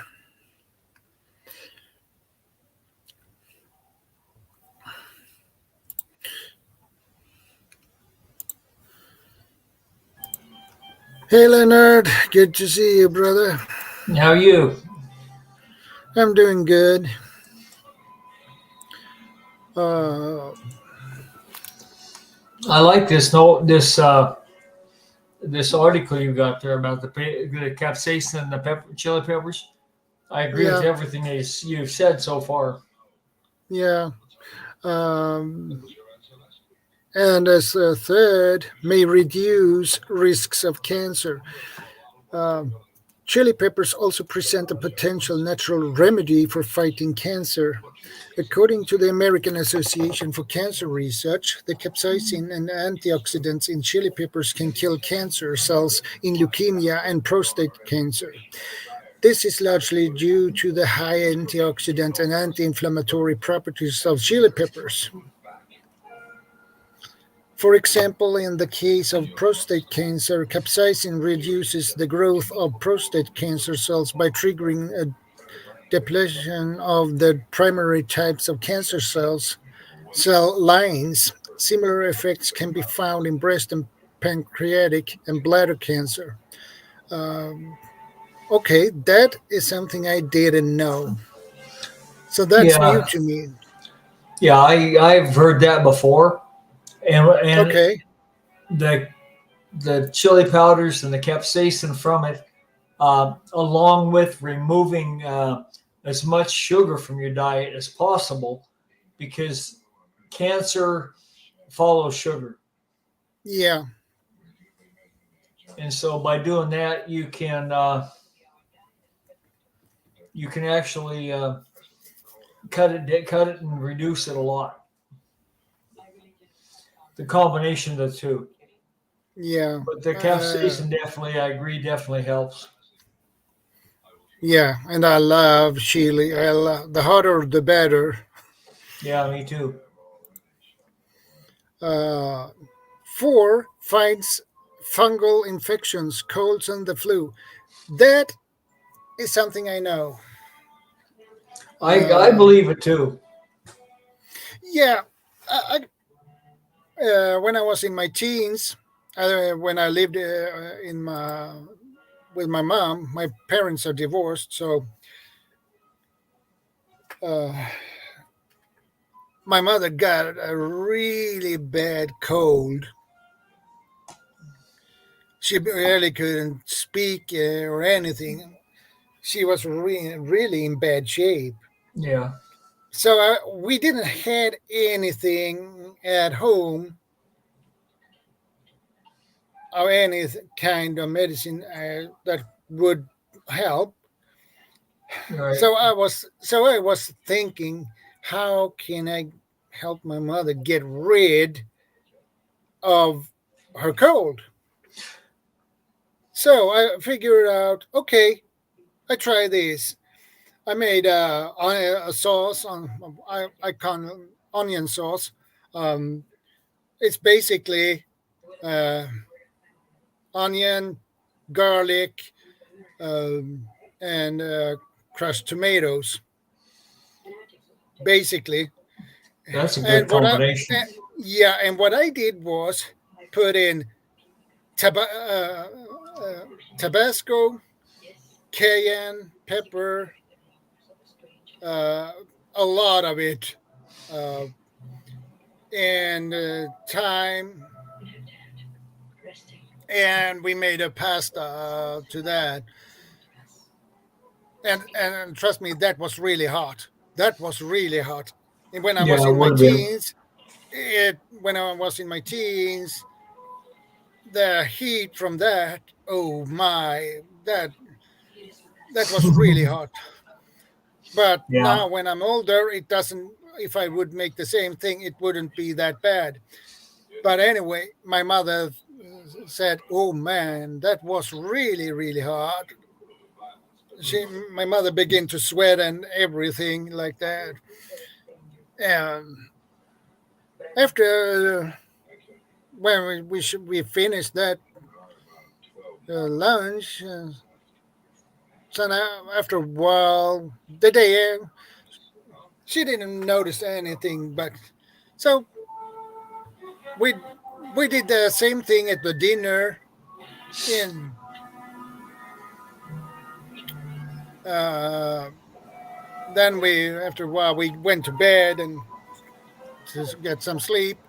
And in the morning when I woke up and my mother woke up and asked my mother, "How do you feel? Do you feel any better?" "Yeah, I feel a little bit better." And I did the same thing that day. The next the that lunch and dinner and the day after. On 3 days, my mother were healthy as a horse. The cold was just disappeared. No more cold in 3 days. That's very good. Yeah, I was surprised. Wow, that's quick.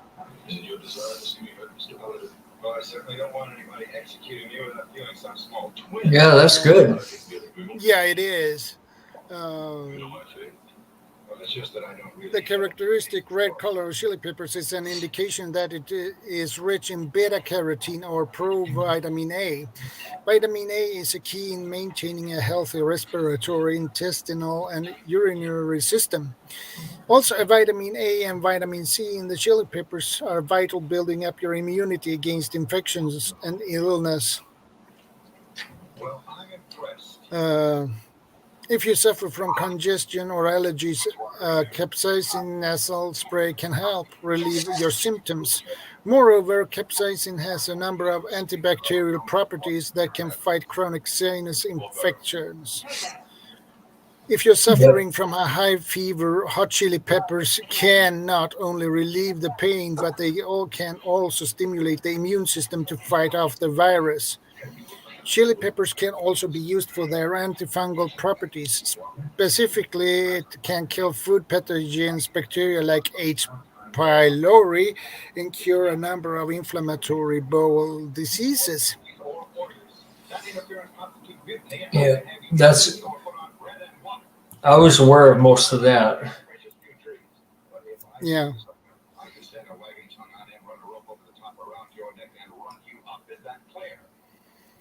Okay, and you are lurking in the background. Okay, you're having your coffee. That's good. Um,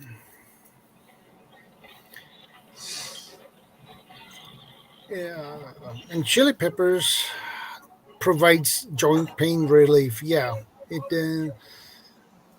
In addition to being a natural source of pain relief for headaches and migraines, chili peppers can be used to reduce joint pain. Essentially, you can apply the chili pepper to the skin to reduce the presence of chemical P. Chemical P is the compound responsible for transmitting pain messages to the brain.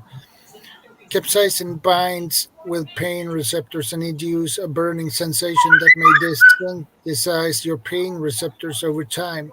In this way, capsaicin acts as a pain reliever. Typically, it can be used to treat shingles, joint pain, and HIV neuropathy. Okay, I didn't know that. Didn't know that one either. Okay, I don't know how true that is, but I'm not an expert, but it's probably correct. It'd be worth trying at least. Yeah. Fights inflammation. Another one of capsaicin's valuable characteristics is that it inhibits substance P, which is a neuropeptide that is responsible for inflammatory processes.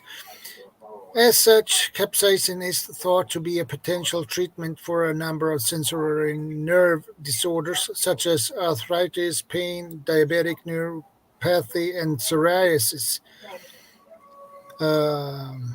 An animal study found that animals who were treated with the substance that caused inflammatory arthritis responded well to a diet high in capsaicin. Thanks to the diet, the animals experienced a delayed development of arthritis and a significant decrease in inflammation throughout the bodies. That is good. Yeah. Anytime you lower that inflation, it protects you from an immense amount of diseases and problems. Yeah. Um, Arthritis is a very common issue. Yeah. It's a lot of people who suffer from that. Yeah. And even young people. Yeah. I'm gonna check the Swedish meaning. I'm gonna translate it. Um, um, You said you might not survive this trip. Well, it might just work out that way. How much is one of these barrels worth of water? 50 beats. 180 pounds. Now, who among us put 180 pounds from this wagon down the ground? okay. Well, the man who was following us. Cora, nobody has seen the man following us but you. That narrows the choice indeed. I wonder. If these were open, the water was allowed to drain out. So that is a problem. Well, then anybody here could have left their barrels down to the ground. If they would ask you what's still on the ground? But the last 7 supports cardiovascular health. Chili peppers can also be a great natural way to support your cardiovascular system and prevent heart disease.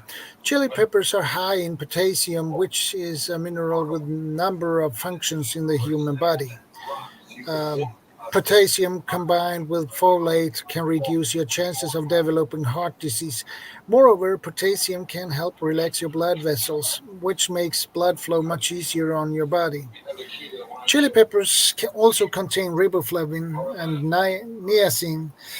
The latter is responsible for maintaining healthy cholesterol levels and in turn lower the risk for heart disease. Chili peppers can also protect fats in your blood against free radicals. For example, one study found that eating fresh chili increased the resistance of blood fats to oxidation, which is free radical damage to your triglycerides and cholesterol levels. Decrease risk of type 2 diabetes. In addition to maintaining your heart health, chili peppers can reduce the risk of developing high blood levels of insulin, which is a common symptom of type 2 diabetes. According to the American Journal of Clinical Nutrition, a number of Australian scientists discovered that a meal containing chili pepper can result in the right amount of insulin to reduce blood sugar levels. This is a particularly useful fact for individuals with high BMIs or those who suffer from obesity. Lastly, remember that chili peppers are high in antioxidants and carotenoids and vitamin C. These contribute greatly to insulin regulation as well. Okay, that is at least something good with that too. Yeah. Uh, that is something I didn't know. about chili peppers. I know chili peppers was good for a lot of things, but not. This is one of the things I didn't know. Uh, and I didn't know these either. May improve cognitive functions. Yeah, I I didn't didn't know know that that. either.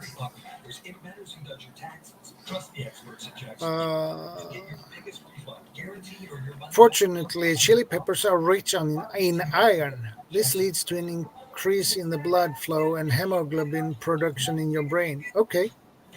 Okay, that explains it. Yeah. Additionally, they can also decrease your chances of developing cognitive disorders like dementia and Alzheimer's. Okay, that is at least something good. Yes. More chili peppers. More the better. Yeah. Uh, may improve longevity. Yeah. A study conducted by the Chinese Academy of Medical Sciences discovered that people who consume spicy food have a better chance of having a longer life. In other words, common spices have the potential to increase a person's chance to live a longer healthy life. Okay. Hmm. Over the course of 7 years, the researchers found that individuals who ate spicy foods 3 to 7 times a week has a smaller chance of experiencing cancer, heart disease, and respiratory illnesses. This can be credited to capsaicin's ability to reduce inflammation, clear the respiratory tract, and overall reduce the development of lifelong diseases. Get the relief you need without surgery. Okay, Pain centers, the premier leaders in I didn't know that either. instead of surgically replacing I may have heard it before, but I don't remember. Yeah, promotes the red blood cell growth. Yeah. Okay, this is something I didn't know either. So, in addition to maintaining heart health, chili peppers can also help with new blood cell formation.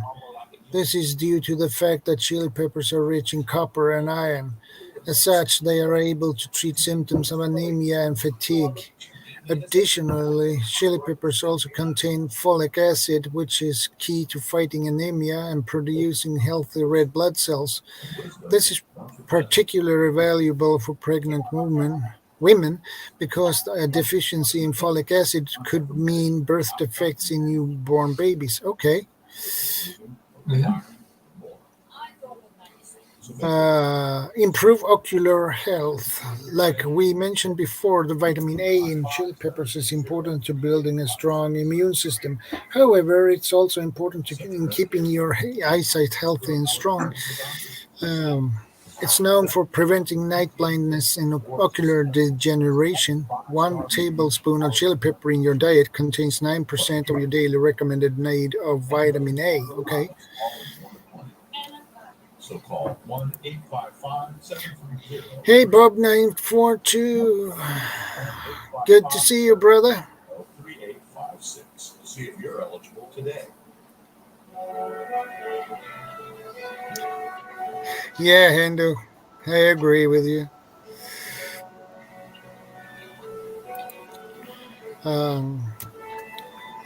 Number 13. Keeps your hair and skin healthy.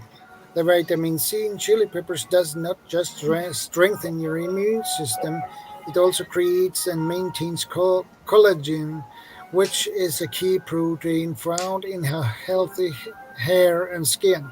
Specifically, cayenne pepper is a great natural ingredient that can add some spice to a beauty routine. Cayenne pepper can be mixed into a face mask to deal with skin inflammation.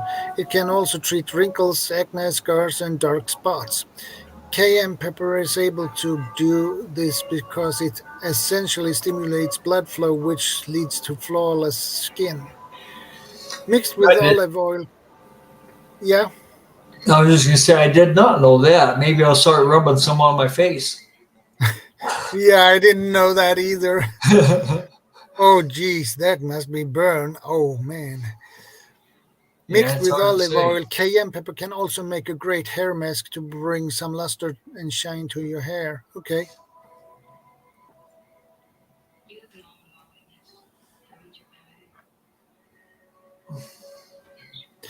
Oh, conclusion. All that being said, the next time you put together a meal, consider adding a dash of spice.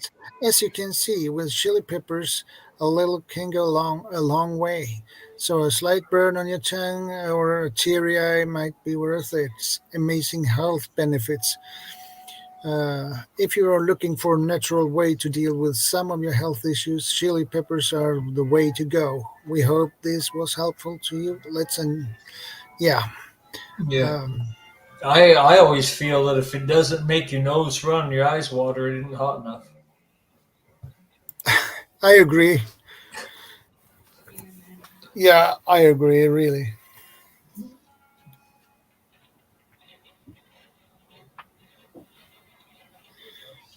Well, Hendo, you should learn something new every day. And some of it I didn't know myself, so that was Yeah. really interesting. Yeah, I even learned a couple of things there. I've read about this stuff for a long time, and I've known about some of it, but not all of it. There were a couple of them I hadn't. Yeah,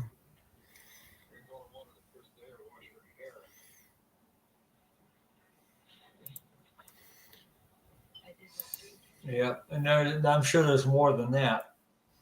If I think long enough, I'll remember others I've read about. yeah.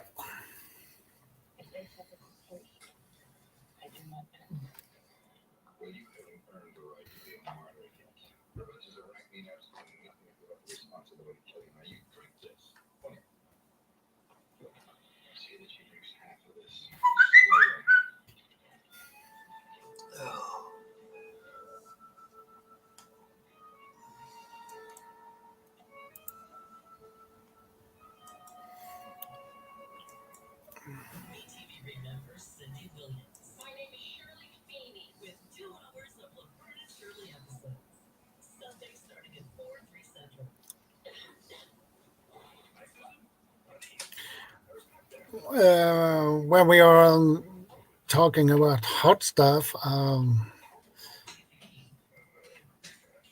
if we can talk a little bit about Ethiopian pepper and what the health benefits, properties, and uses for it. Um, and it obviously have a lot of different names. Uh, You said Ethiopian pepper? Ethiopian pepper, yeah. It's Okay, I'm also not. it's also known as Kimba pepper, African pepper, Moor pepper, Negro pepper, Kani pepper, Kili pepper, Senegal pepper, Ethiopian pepper, Wow, I have not heard Wentia, of it. Guinea pepper. Well, it's more. It has a lot of common names. Right, yeah. It's probably one I just haven't been exposed to. Yeah, yeah. The properties is antioxidant, anti-inflammatory, anthelmintic. Okay, I have no idea what that is. Antimicrobial, purgative, carminative, antitussive, hypotensive, analgesic. Hypertensive, that's raise your blood pressure. Unless it's anti-hypertensive. Yeah, and yeah, Oh, okay. anti-tussive. Yeah. Yeah. Another Uh, another thing that's good for your high blood pressure is garlic. yeah. Uh, what is Ethiopian pepper? Ethiopian pepper is the Salopia ethiopiaca plant, an evergreen African tree native to Ethiopia. Ethiopian pepper trees produce a pepper fruit that is distributed throughout the region as a traditional spice, food, and medicinal ingredient. In addition to the tree's pepper fruit, its bark is also used in herbal medicine. Mm. Yeah. Ethiopian pepper health uses and health benefits. Ethiopian pepper health benefits include being an anti-inflammatory and pain-killing herb. Traditional uses of Ethiopian pepper have included being a treatment for arthritis and rheumatic conditions, asthma and respiratory ailments, and headaches and toothaches. Ethiopian pepper also has natural skin healing properties used to treat wounds, cuts, and boils. Cures decoded worldwide community recommended Ethiopian pepper for edema, effective, boils, effective, uh, bronchitis, effective, headache, effective, fever, effective, rheumatism, effective, gastric ulcer, stomach ulcer, effective, dysentery, effective, stomach ache, effective. Okay. Sounds like I some pretty good stuff. yeah. I'll keep my eyes open, see if I can find some. Give it a try. Yeah. I got some of that spice somewhere. Oh, you've got some? Yeah, I can see if I can find it. Where I put it. How spicy is it?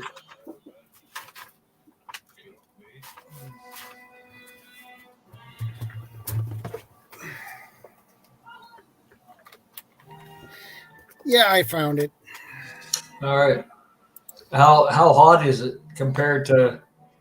Oh, okay. It looks kind of like This, cayenne. yeah, it is. It looks like cayenne in color. Yeah, Yeah. but this is extra hot. So, Oh, that's hotter than cayenne. Because some cayenne's oh, pretty warm. yeah, this is much hotter than cayenne, and this one is imported from Ethiopia. Yeah. So, Now I'll keep my eye open for some. See if I can find it here. yeah, it has a distinctive. Oh yeah, distinctive smell, and I can tell you it's not cayenne. So Yeah. cayenne has a different smell to compared to this. Yeah. Well, most of the peppers you can tell by smell. Yeah, Touch the brow of a lonely man, or drop gold coins in the hands of an Apache.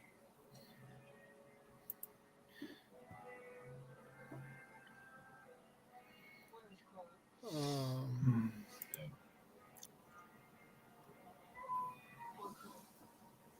He died as he would have wished. let's see what we can find on regular black pepper then. I know your belief. It's got some good stuff in it.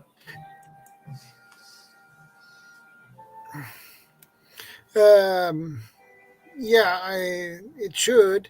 Um,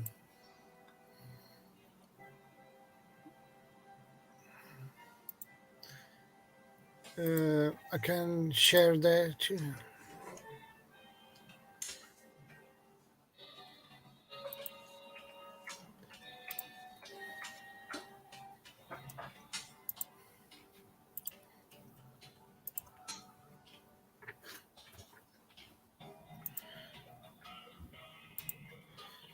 The Asians I work with eat those small peppers when they have a stuffy nose and cold. Yeah, I bet they do.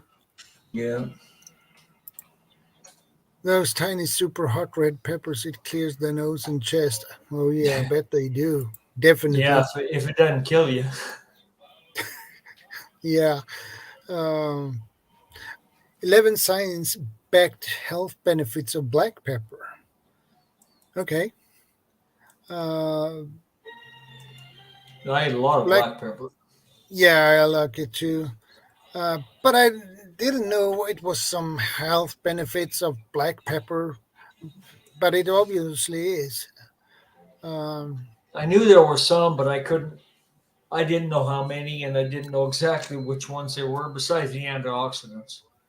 yeah, high in antioxidants. Yeah, uh, so that is good. Um,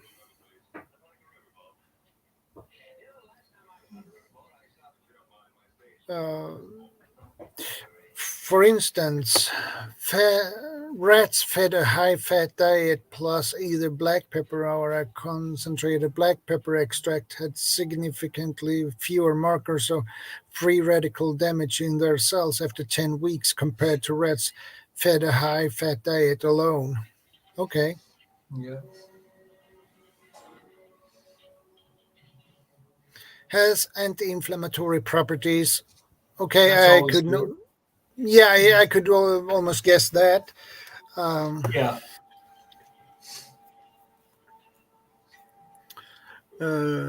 it says may benefit your brain. Uh, Piperine has been shown to improve brain function in animal studies. Okay. In particular, it has demonstrated potential benefits for symptoms related to degenerative brain conditions like Alzheimer's and Parkinson's disease. Okay. yeah. Peppering is needed. Like for if you're going to take or use turmeric, you need Yeah. to make sure you have the right portion of peppering in it or with Yeah. it for it to be utilized by your body properly. Yeah. May improve blood sugar control. That's always a good thing. Yeah, that is always a good thing. Um, Studies suggest that piperine may help improve blood sugar metabolism. Okay. In one study, rats fed a black pepper extract had a smaller spike in blood sugar levels after consuming glucose compared to rats in the control group. Okay. Additionally, 86 overweight people taking a supplement containing piperine and other compounds for 8 weeks experienced significant improvements in insulin sensitivity, a measure of how well the hormone insulin removes glucose from the bloodstream. Okay. However, it's unclear whether the same effects would occur with black pepper alone, as a combination of many active plant compounds was used in this study. Yeah, may lower cholesterol levels. Yeah, That's not necessarily a good thing. you have bad cholesterol and good, so you don't want to get rid of the good one. You need to get rid of the bad one. Well, the Um, thing is, what they call the bad one, the LDL, is yeah, actually what your entire body's made out of.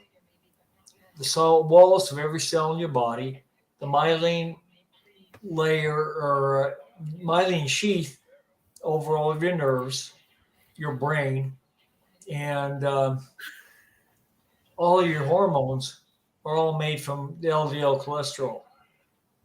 So yeah, the most recent studies have shown that increased LDL cholesterol leads to longer life. yeah, So, and there's a lot of doctors now who are putting out studies and stuff showing that the cholesterol has no effect on heart disease or stroke or any of that.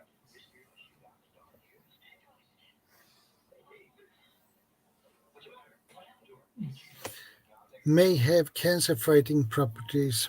Okay. That's always good. Yeah, that's always good. 7 to 10. Other benefits. 7. Boosts absorption of nutrients. Black pepper Right, may okay. increase the absorption of essential nutrients like calcium and selenium, as well as some beneficial plant compounds such as those found in green tea and turmeric. Okay. May promote gut health. Okay. All The makeup good of your gut stuff. bacteria has been linked to immune function, mood, chronic diseases, and more. Preliminary research suggests that black pepper may increase the good bacteria in your gut. Okay, good to know. Yep. May offer pain relief. Okay, that is the same thing for the other types Yeah, of all the other peppers. peppers, right? Yeah. May reduce appetite. That I wasn't aware of. I Personally, I didn't don't know think that. it. Personally, I don't think it affects me that way, but Yeah, but this was a small study on this, right. if it's reduced appetite or not. In a small study, 16 adults reported reduced appetite after drinking a black pepper based beverage compared to flavored water. However, other studies did not show the same effects. Yeah, so that's why they put it on May. Yeah. And You I'm sure needed to that's do, on an individual basis too. yeah. It's 11, like a versatile, like coffee curbs my appetite. So yeah. 11, a versatile spice. Yeah, it is a versatile spice. very. I I I noticed that you use more black pepper than you use white pepper. Yeah. It's like I almost never use white pepper, and I should start. I don't use that much either, but it depends on what you are going to do. Make Exactly. yeah, if you make a sauce for or gravy for your fish, you use white pepper, not black pepper. So Yeah. Yeah. Well, I don't. I don't use a sauce or gravy for fish. Actually, I don't use sauce or gravy for anything, but yeah, anymore. I used to, but since I've changed my diet and my lifestyle to get rid of the diabetes, I have quit needing any of that.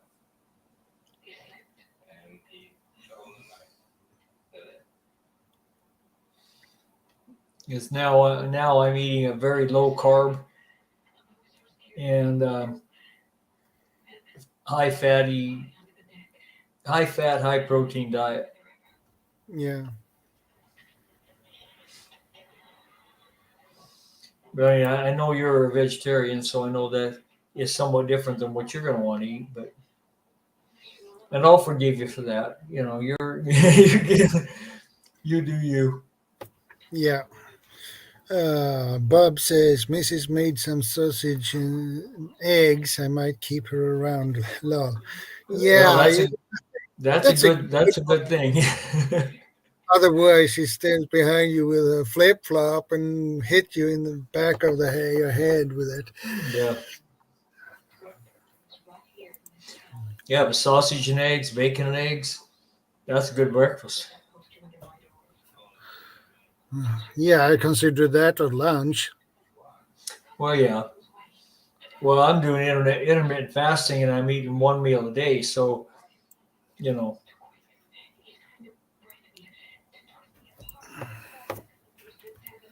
but I do have my eggs and then sometimes bacon with it, for my dinner, or along with roast beef or ground beef or something like that, or ham or something like that. Yeah. Um,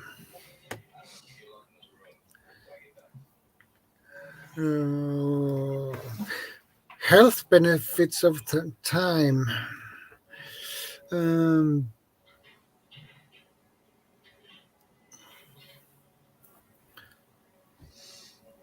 that You know what? said, time. Yeah, I was just gonna say I don't remember what the health benefits of thyme are, if there are any. I'm sure there are. But They're probably, yeah, I'm checking that. Health benefits of time. While there are various claims about the health benefits of time, most of them aren't confirmed by scientific research or are only based on preliminary lab tests on animals. I Yeah, see. so that said, thyme does contain the compound thymol, which can help control or neutralize some bacterial, parasitic, fungal, or viral infections and have anti-inflammatory properties. Okay. Anything that's anti-inflammatory is good. Yeah. It says also respiratory support, natural cough suppressants. Okay. All right. Thyme has been used as a home remedy for coughs, respiratory conditions, and bronchitis for years. Complementary and alternative medicine has used it as a tea and in aromatherapy.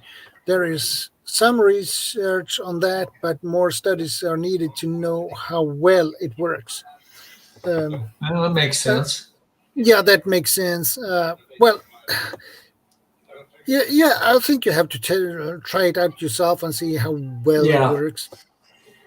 Because I think Okay. it's individual on how well it works. It Yeah, might I'm sure. it might work perfectly for you, but it might not work that good on me. So Right. And if you really think about it, the majority of the seasonings that we use are they started using them for some kind of medicinal reason. yeah, So I mean, most of them, if you dig into it, they've got some benefit besides just the flavor.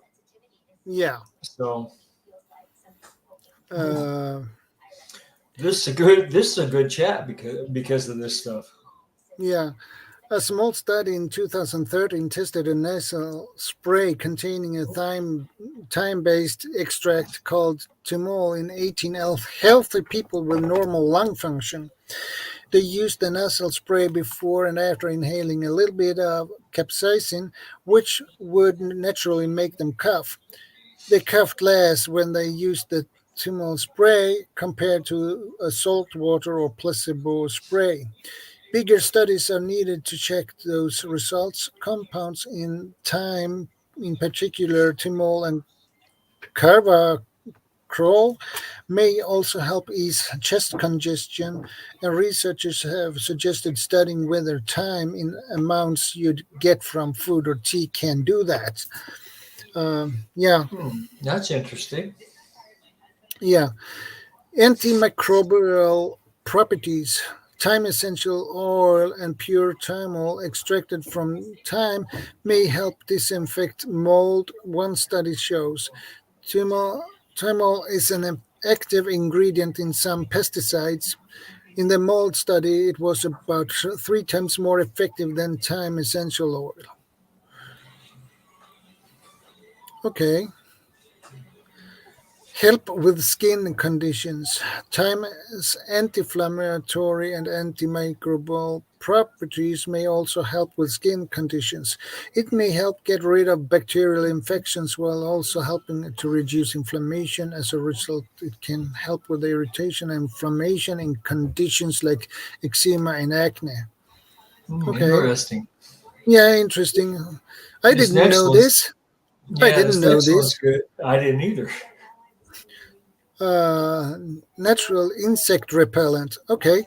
Thyme oil may help repel insects like mosquitoes. The oil in thyme and thymol is often used as an active ingredient in bug repellents. Okay,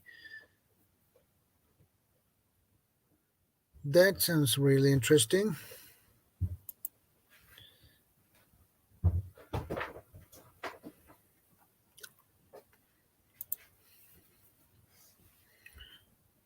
Um, Gastrointestinal health. In experimental studies in rats, compounds extracted from thyme oil helped protect the stomach lining from ulcers and increase the protective gastric mucus layer in your stomach, which help protect the stomach lining from acid. But times effects on the digestive system haven't been studied in people, so a lot more research is needed on this. Times That- antimicrobial properties have shown promise for the development of extracts to help with food safety. Okay. Oh, there's some potential risks of it. Yeah, there are. It's always potential risks. Oh yeah. Yeah, you can't get rid of that. No. They And most will always be there. yeah. Well, you know, there's potential risk of eating any plant Yeah, because plants create toxins to keep themselves from being eaten because they can't get up and run away or fight, so they create toxins to prevent themselves from being eaten, yeah. like Uh, lectins and oxalates and excuse me, and that kind of stuff. So you know, yeah, the potential risks of time tea, allergic reactions. People who are allergic to thyme or similar plants like basil, oregano, sage, and lavender may experience negative symptoms. These can include skin sensitivity if you touch thyme leaves, or nausea, heartburn, diarrhea, and vomiting if you eat or drink thyme tea. Okay, but I don't think that is that common. probably not. No, I have never heard anybody that are allergic to get any allergic reactions to thyme. Uh, I have not either. no, it's probably a small percentage of the populations who might have it That's my are thoughts. Yeah. allergic. It's so small of the population that is not even worth mentioning. Yeah. Um, Unless you're one that's allergic to it. yeah. Uh, Caution on essential oils. Fresh and dried thyme is generally safe to eat or drink as a refreshing tea. But essential oils are different. They are highly concentrated and can be toxic in their undiluted form. Ingesting too much thyme in essential oil could cause a risky drop in your blood pressure. Yeah, That I've never heard essential. of, but Yeah, I haven't heard that either, but I know some. Well, I always know that essential oils is so much concentrated. right. Yeah, so you can't you need to dilute it. Uh,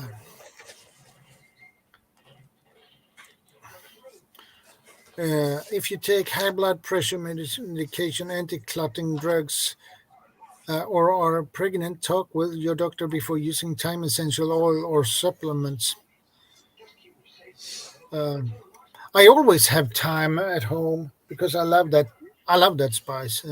Yeah, I use it Uh, often whenever I'm cooking meat yeah, I love that or a spice, stew and or something like that. yeah, and I love rosemary too. Yes, another It's one I also use. yeah, that's also a very nice spice. I always try to have it at home.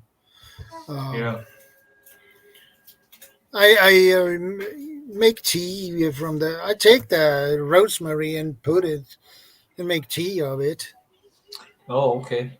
Yeah, and then you I've know never what? tried that, but I use ginger. Yeah, yeah. I just did it with. I just only used rosemary and made a tea on it. Uh, and I had some problems, issues with my stomach, and actually, I had too much gases in my stomach. So when I made the rosemary tea, It helped actually when if you Okay, made it frequently for a while. It helps. It helped a bit. that's good to know. Yeah, because I know did know that rosemary is good for your stomach. So Yeah, I actually had not heard that before, so that's good to know. yeah,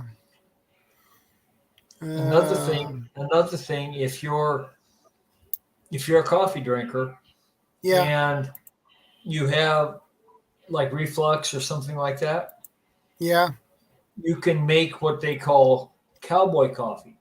yeah, And what you do is you get just a pot, a metal coffee pot, and it needs to be broke in, which means you make yeah, coffee in it a lot. And don't wash it with soap.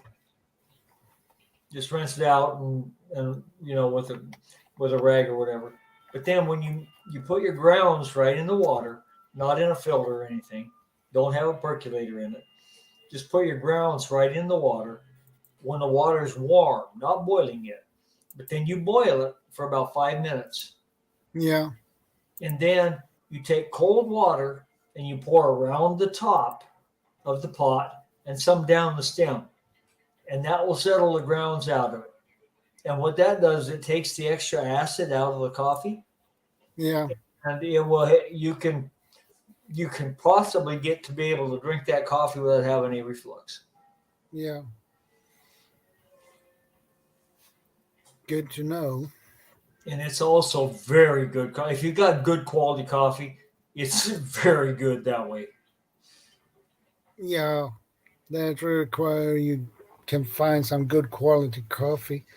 Yeah, that's a little harder to do, but I mean, there's a lot of really good quality coffees you can buy online. They're a little Yeah, more expensive than the stuff at the store, but if you like good coffee, it's worth it. yeah, Well, at least my yeah, opinion. yeah, yeah. I bet really good quality coffee is a lot more expensive than that you buy in the stores. Yeah, yeah. I mean, I don't know. I don't know what you have available there, but here we've got Black Rifle Coffee and Death Wish Coffee, and there's a couple others that are they're just so much better than the stuff you normally get at the store.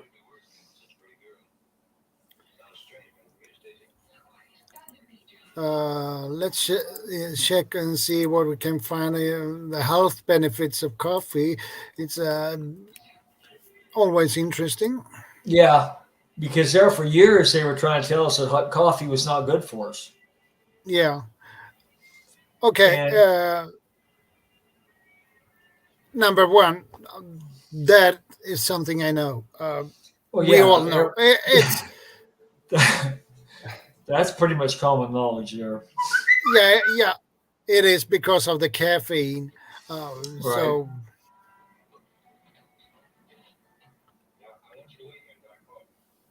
but the problem is that effect of the caffeine. It lasts for 30 minutes, and then it drops off. So Well, you must be like me and drink so much coffee that it doesn't affect you as much anymore.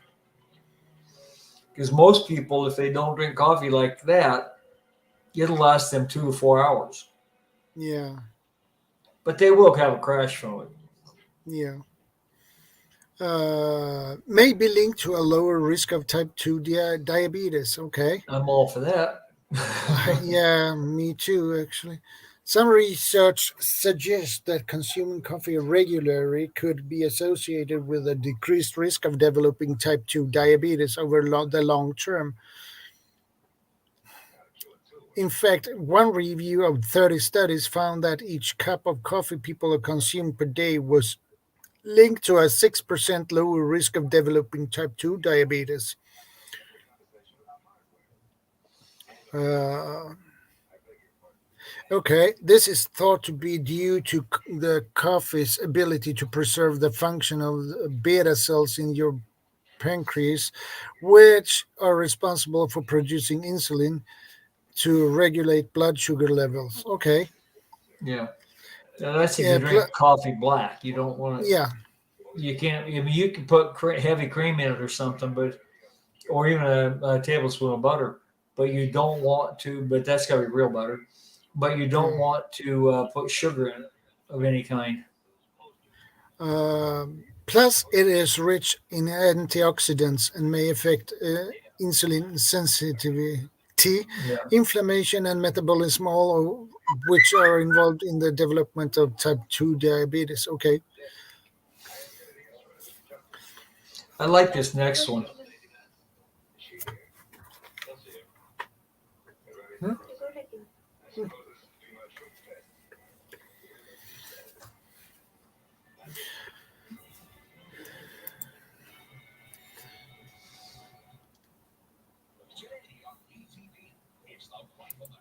Yeah, coffee's got Death as much. wish. Yeah, that's good coffee, but it you got too expensive for me.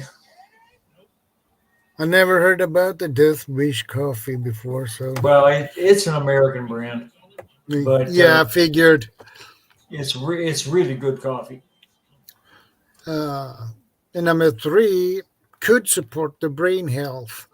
Okay, I didn't know that. Yeah, I probably read this list before. Yeah, it is obviously mixed results on the research suggests that coffee may help protect against certain neurodegenerative disorders, including Alzheimer's disease and Parkinson's disease. Um, Just a couple of anecdotal examples. My two grandfathers lived to be 89 and 96, and they drank lots of coffee. They had yeah, no neurological issues. One of my aunts, she didn't live to be that old. I can't remember how old she was when she passed, but she yeah, didn't drink coffee, and she got Alzheimer's real bad. yeah, So I mean, that's not necessarily a correlation, but it's definitely anecdotal evidence. yeah. Uh,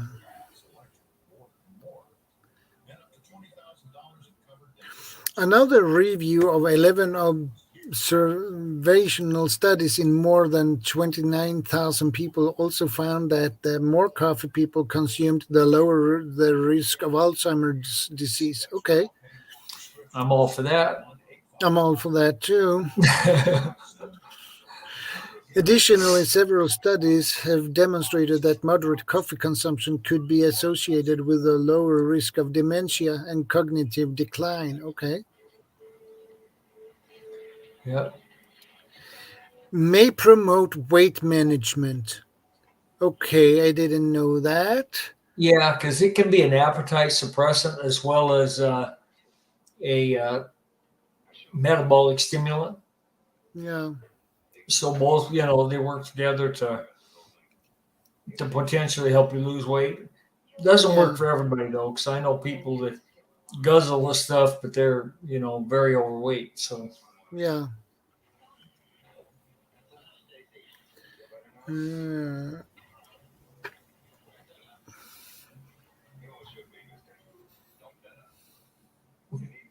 Furthermore, one study found that people who drank 1 to 2 cups of coffee per day were 17% more likely to meet recommended physical activity levels compared with those who drank less than 1 cup per day. Higher levels of physical activity could help promote weight management. Yeah. we all know that. Oh yeah, I agree with this next one too. Linked to a lower risk of depression. Okay, I didn't know that. Well, don't you feel better when you drink coffee? If you don't drink coffee for a couple of days, you'll feel way better when you do. So yeah. Of Yeah, course, that's just anecdotal, but yeah. Uh, some studies have found that drinking coffee could be associated with a lower risk of a depression. According to one review of 7 studies, each cup of coffee people consumed per day was linked to an 8% lower risk of depression. well, I should be in good shape. My depression Uh, should be way down yeah. there. Another study found that drinking at least 4 cups of coffee each day was associated with a significantly lower risk of depression compared with drinking just 1 cup per day. Okay, Here's some more coffee. yeah.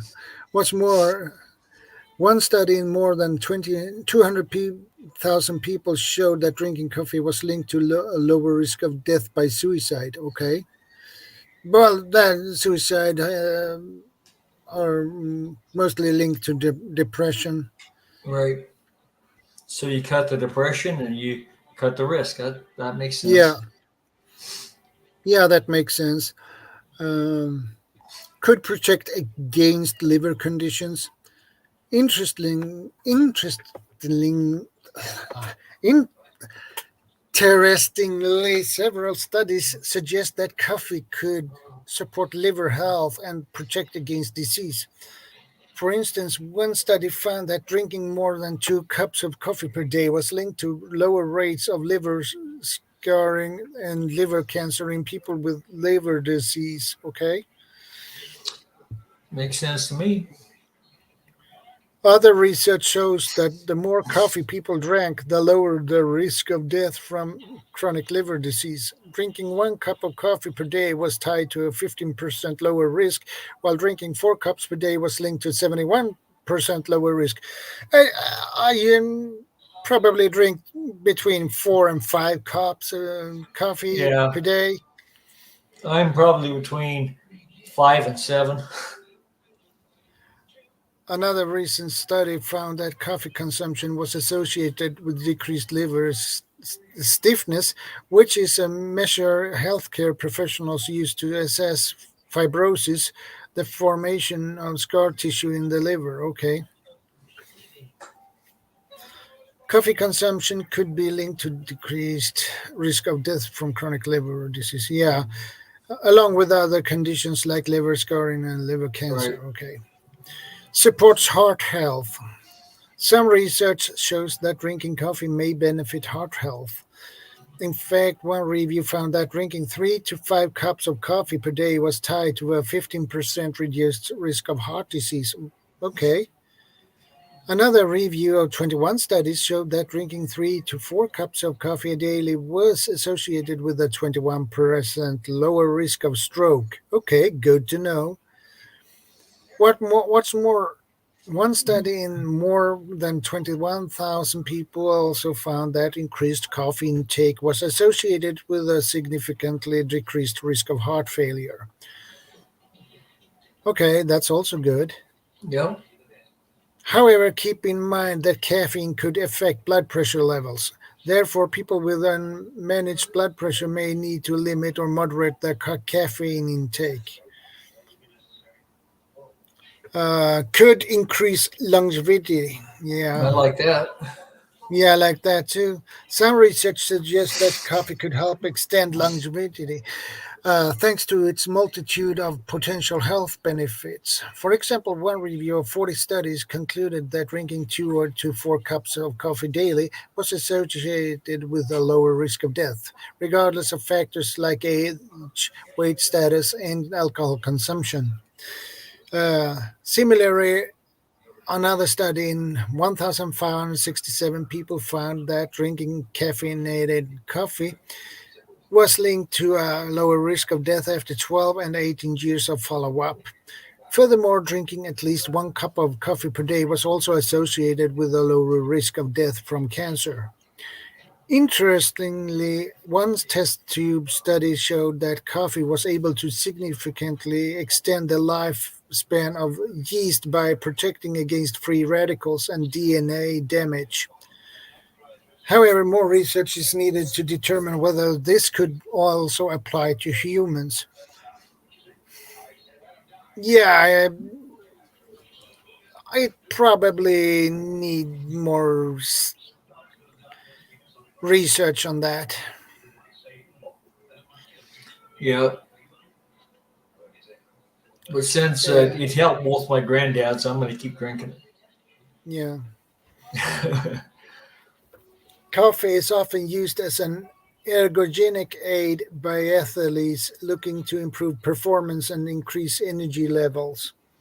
An ergogenic aid is also called a performance enhancer.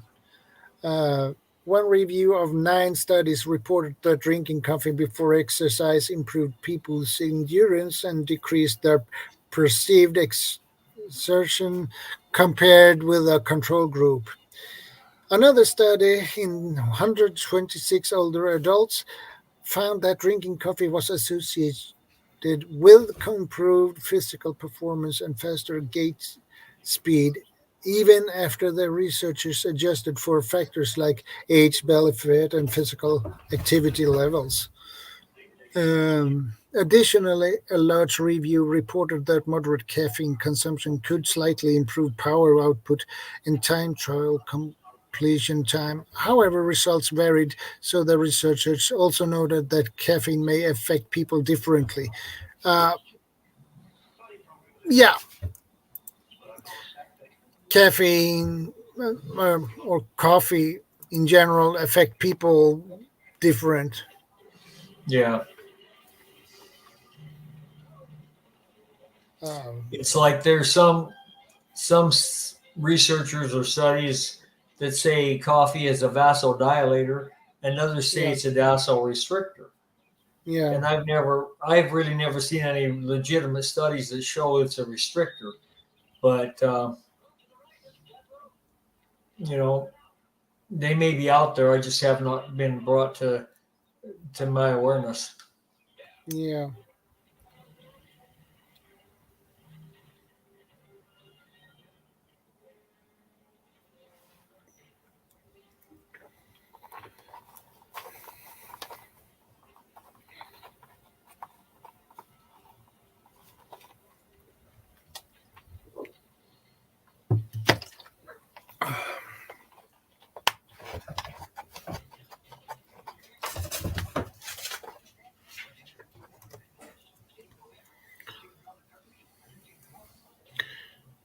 It's always interesting to find the health benefits. You can Google it on different types of spices. Oh yeah,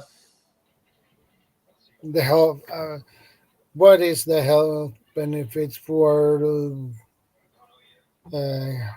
Let's say cumin. yeah. Well, cumin is. Oh shoot, now I can't think of the name. But turmeric, Yeah, and that's anti-inflammatory. Is the yeah, main thing I've known it to be, but it's got more, obviously, lots more benefits than that. This is very interesting. yeah. Um, let's see on cinnamon.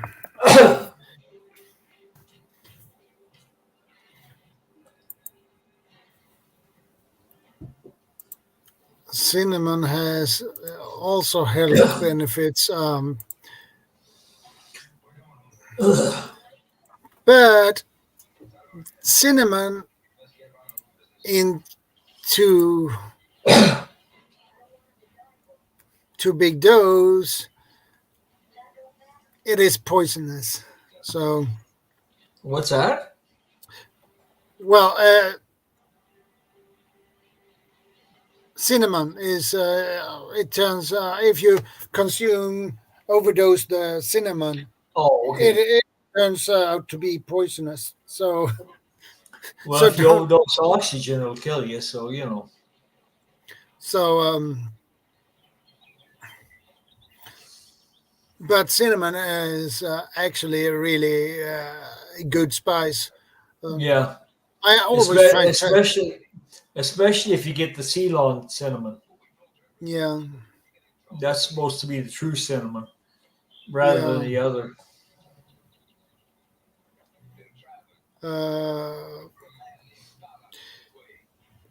Cinnamon is rich in antioxidants and other beneficial compounds. Some research suggests that it may help support blood sugar control, protect against heart disease, and reduce inflammation. Yeah, that is what I have heard too. I've heard that a lot myself.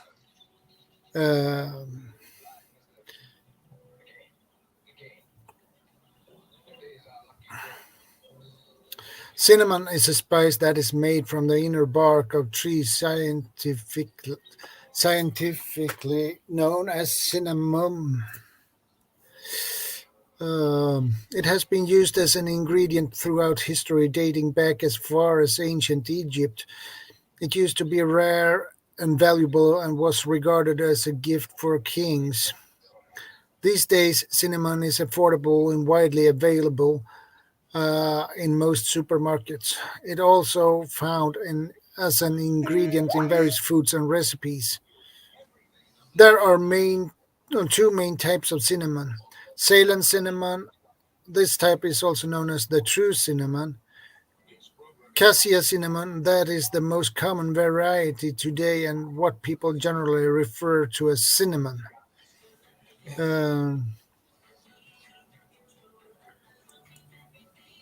Cinnamon is made by cutting the stems from cinnamon trees.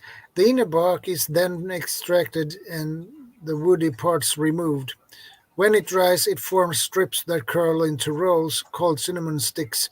These sticks can be ground to form cinnamon powder. The distinct smell and flavor of cinnamon are due to the oily part, which is very high in the compound cinnamaldehyde.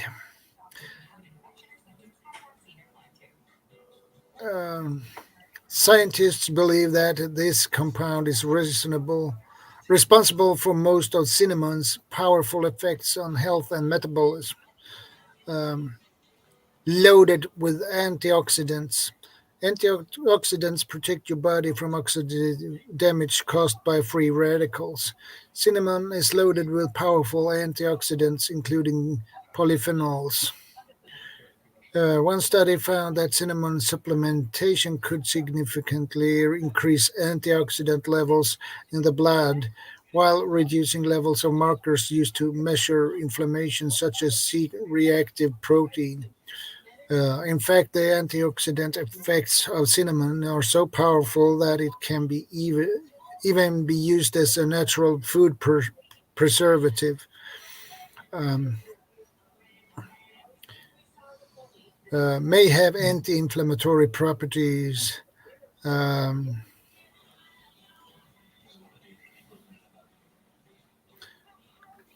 It could also protect against heart disease.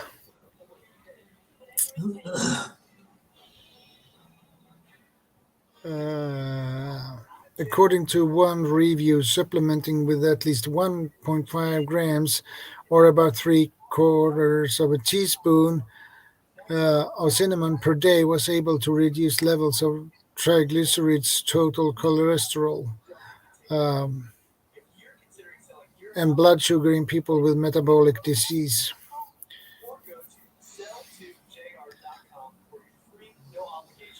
Okay. Makes sense. Yeah, that I've makes heard sense. I've heard about cinnamon being good for preventing or helping if you've got diabetes. So, Yeah. and if Uh, it lowers your triglycerides, that's a good thing. yeah. Could improve sensitivity to insulin. Okay, That's good too. yeah. Um, it's fascinating. It's really fascinating. Yeah.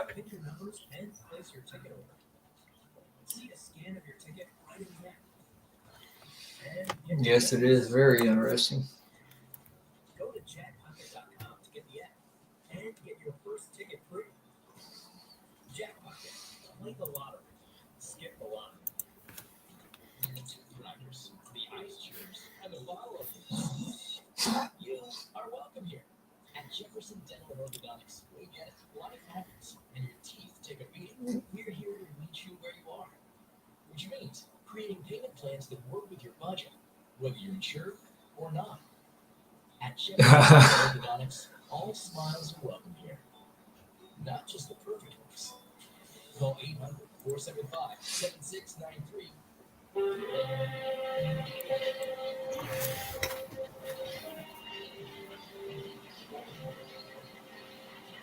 Yeah. Ugh. Ugh. Oh, that was a good stretch. Yeah. Oh.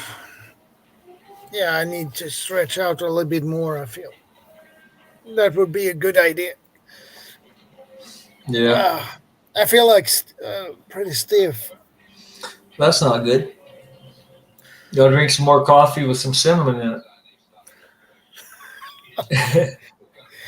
Yeah, it's a little bit late for coffee now, but Oh yeah, I wish I had more amount. I mean, yeah. I used up what I made. Yeah.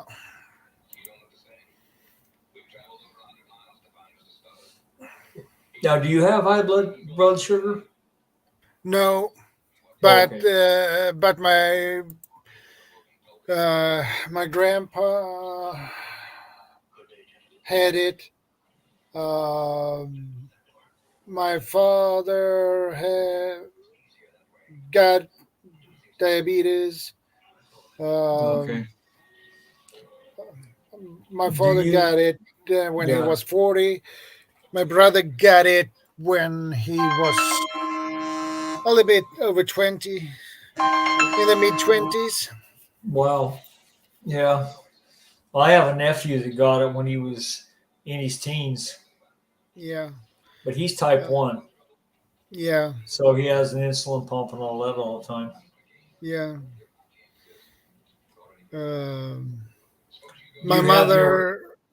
mother Go ahead. has a little bit high levels of that too, but my mother can control it with pills. So It'd be better to control a diet yeah, instead of having to take those chemicals. But yeah. do you know what your A1C is?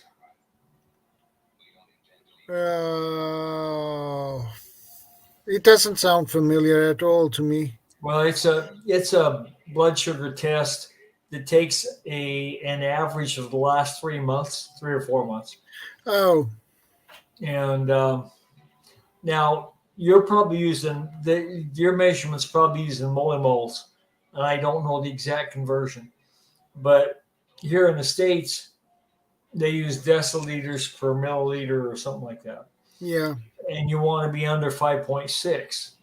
yeah, And anything over 5.6 is prediabetes. And anything over 6.4 or 6.6 is type 2. yeah. Now, mine was up to 13.2 at one point. Oh, Yes. And that's high. up until then, I was just in denial about it. I knew it was high, and well, actually, they hadn't done a A1C on me. They just always told me my sugar was high. Yeah, And then finally, I had a doctor that I told him, I said, no, I don't have diabetes. No way. And he says, okay, well, we're going to do an A1C test on you. And he explained to me what it was. And it came out to that. And I figured just getting some exercise and changing my diet a bit was going to help. I didn't change my diet the right way, and I didn't get enough exercise. And I believe that's why I had the stroke, because I think the chronic inflammation that comes from it, as well as the damage that the sugar in my system did to my veins, caused the blockages and the clots. And So I did. I finally after that, after I had the stroke, I've switched my diet to an extremely low carb diet, Yeah. and carbohydrates are convert to sugar very easily. All plant-based food is carbohydrates. Yeah. Now, complex carbohydrates like pastas and breads and things like that are worse, and rice and potatoes are starches, which is worse too. So, Yeah. you know, if you're trying to get a handle on your sugar, go to a low carb diet. And I know that's hard for you because you're vegetarian, but there's got to be a way. There's lower carb vegetables and stuff. I don't know how you can make your diet work that way, but um, and I won't even try to advise you on that because I just don't know. But I can point you in a direction to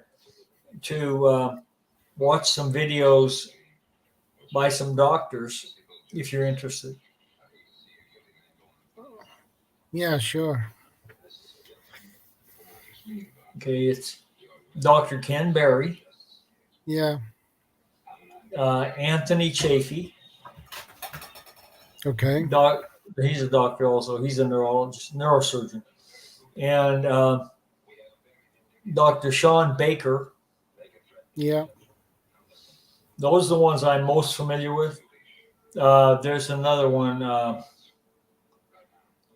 What the heck's his name?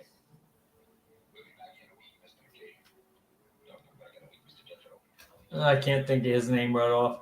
There's a bunch more, but those are the ones that am more familiar with and have watched a lot of their videos and things. Yeah. And they're they promote the very low carbohydrate, high fatty, high protein diets.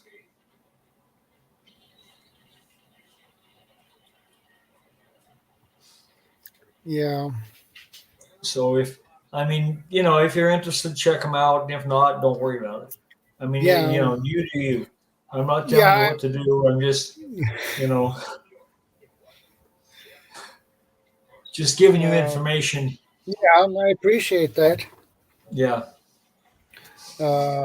When I checked my blood sugar last time on my health check, I got it through my work, Right. and I thought it was a fasting test. Uh-huh. But when I got so I know when you check the blood sugar test, you should not eat on 12 hours. Right.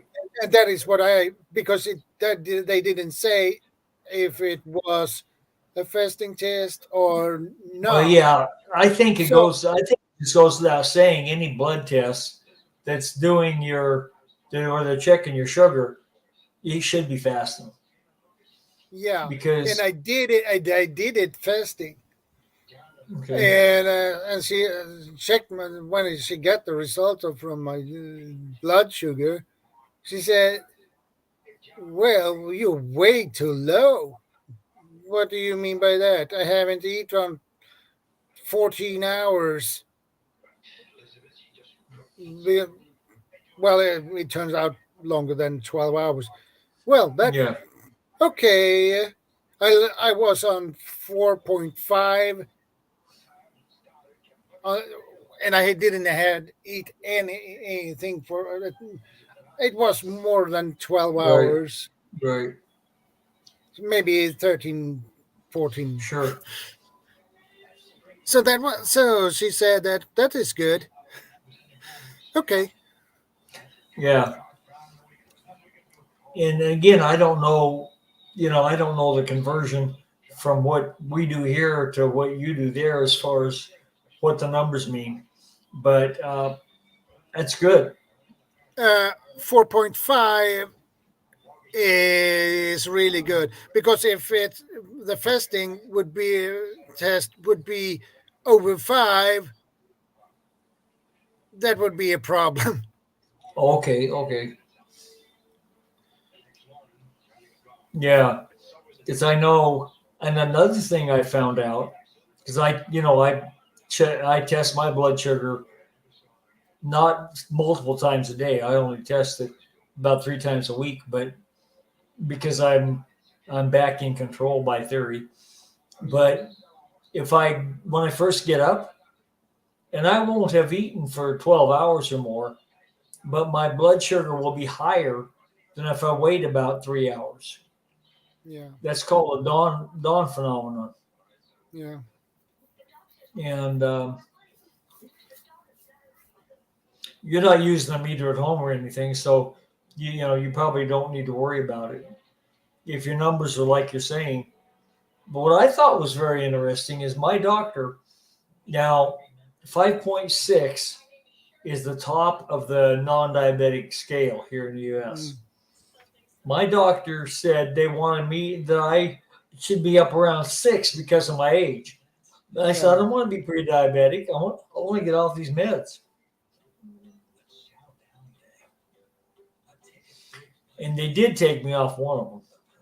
yeah. So,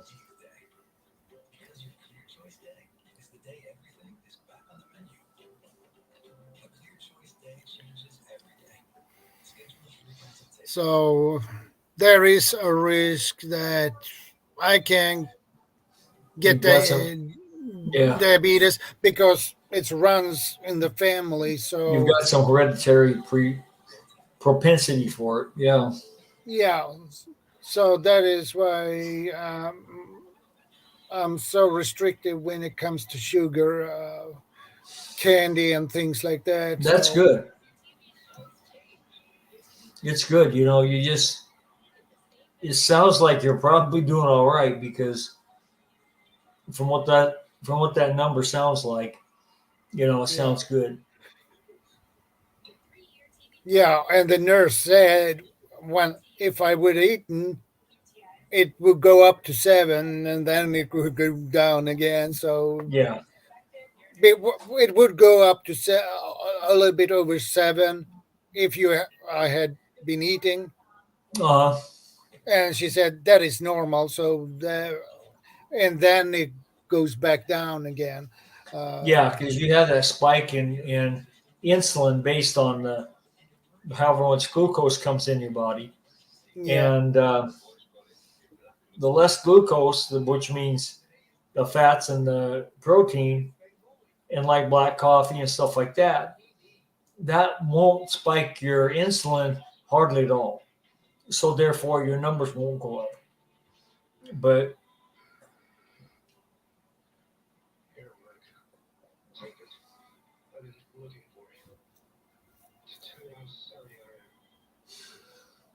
anyway, that's what there is a risk that I can get the diabetes when I get older. But you're keeping an eye on it. That's a good thing. Yeah, and my kids will have the same risk to catch diabetes as well. So, but they are still young yet, so yeah. But they can catch it anyway. Yeah, and it's not. I mean, it's not like it's actually catching. It's just that you're more susceptible to develop it. Yeah, and so they have the possibility of getting it a little easier than somebody who doesn't have it in their family. Yeah, but that doesn't exclude them. People who don't have it anywhere in their family history get it too. Yeah. Probably less so there in Sweden. Yeah. But it's like an epidemic here. Yeah, it's a lot of people here in Sweden who are diabetics. I don't know how many, but I can see if I can find the numbers. I would have thought that you probably less, but I don't know. But I know that obesity is so out of control here, and typically obesity and diabetes goes hand in hand. Here in Sweden, more than 500,000 people have diabetes. Most of them suffer from type 2 diabetes. Right. However, among Swedish children, type 1 diabetes is most common chronic disease. That's not good. It's type 1. Type 1 you can't completely reverse, as far as I know. Type 2 you can. Yeah. I'm a prime example of that. I basically completely reversed my type 2. But you can make it better. Yeah. Diabetes, which country has the highest diabetes rate? Actually, probably US.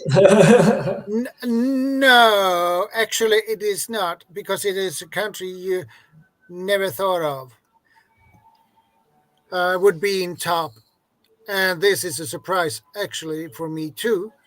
China is the country with the highest number of diabetics worldwide, with around 141 million people suffering from disease. Yeah, that makes sense because there's more people there than anywhere. Yeah. Well, I guess India's now got more, but by the year 2045, it is predicted that China will have around 174 million people with diabetes. Yeah.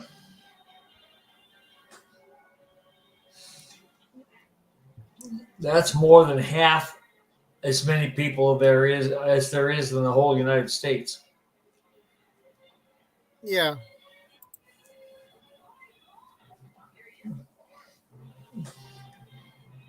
And a lot of that's because of the fact that they eat so much rice and the other vegetables that they eat. And fruits are terrible for you because they convert to fructose, and fructose is like if you took table sugar and glucose and mixed them together. It's like, okay. So fruit juices are even worse because they add sugar to that.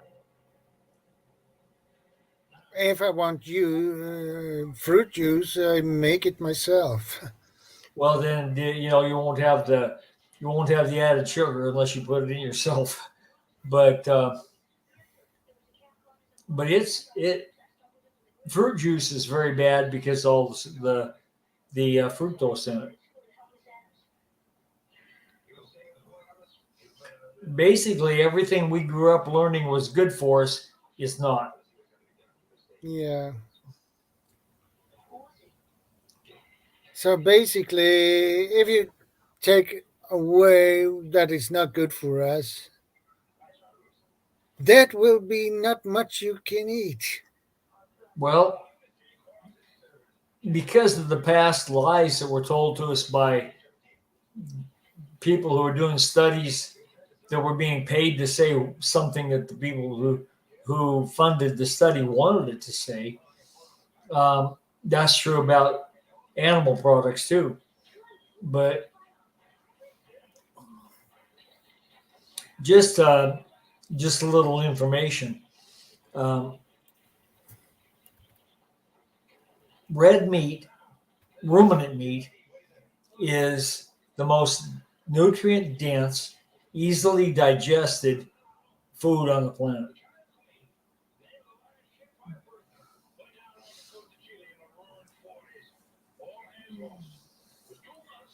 And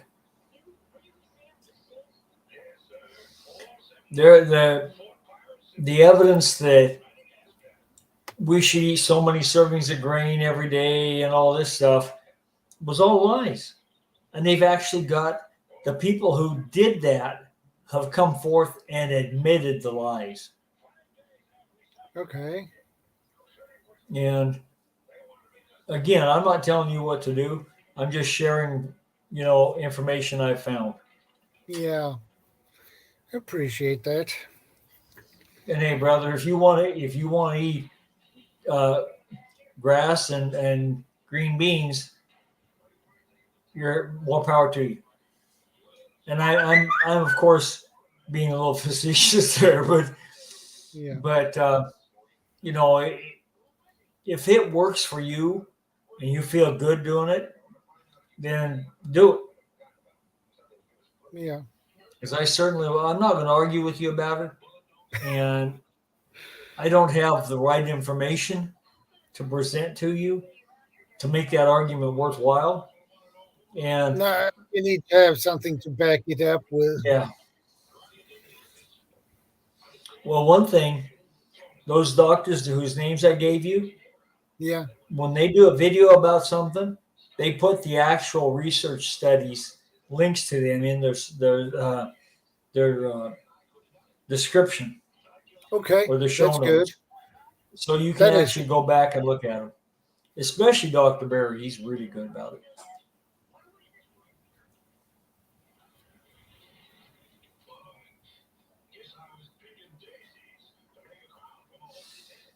And but anyway, we got any more peppers we want to look at? well. We can check. Basically, I think we need peppers that are fairly high in capsaicin and not like Anaheim's and Poblanos and things like that, because I don't think they've got enough capsaicin in them to give us the benefits we're looking for, because they're just not hot. But I might be mistaken there. I'm willing to learn.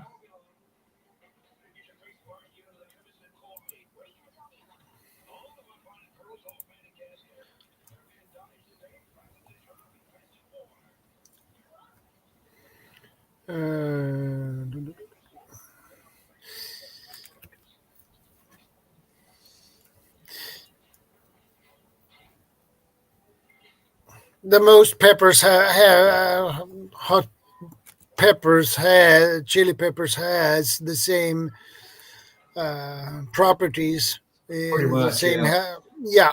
So it is no difference there. Yeah.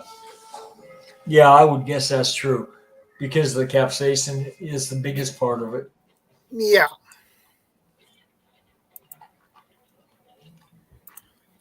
Uh,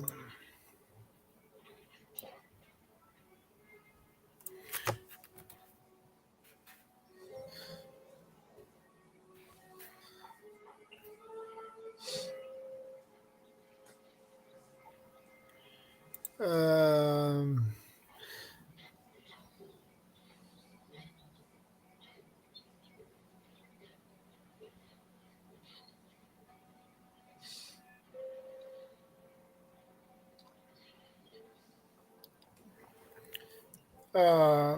I checked up on wasabi. Uh, I love wasabi, especially if it's real wasabi, Yeah. because I know the difference between the real wasabi and the one who is not. Uh, And see, is that's kind of a garlic derivative, isn't it?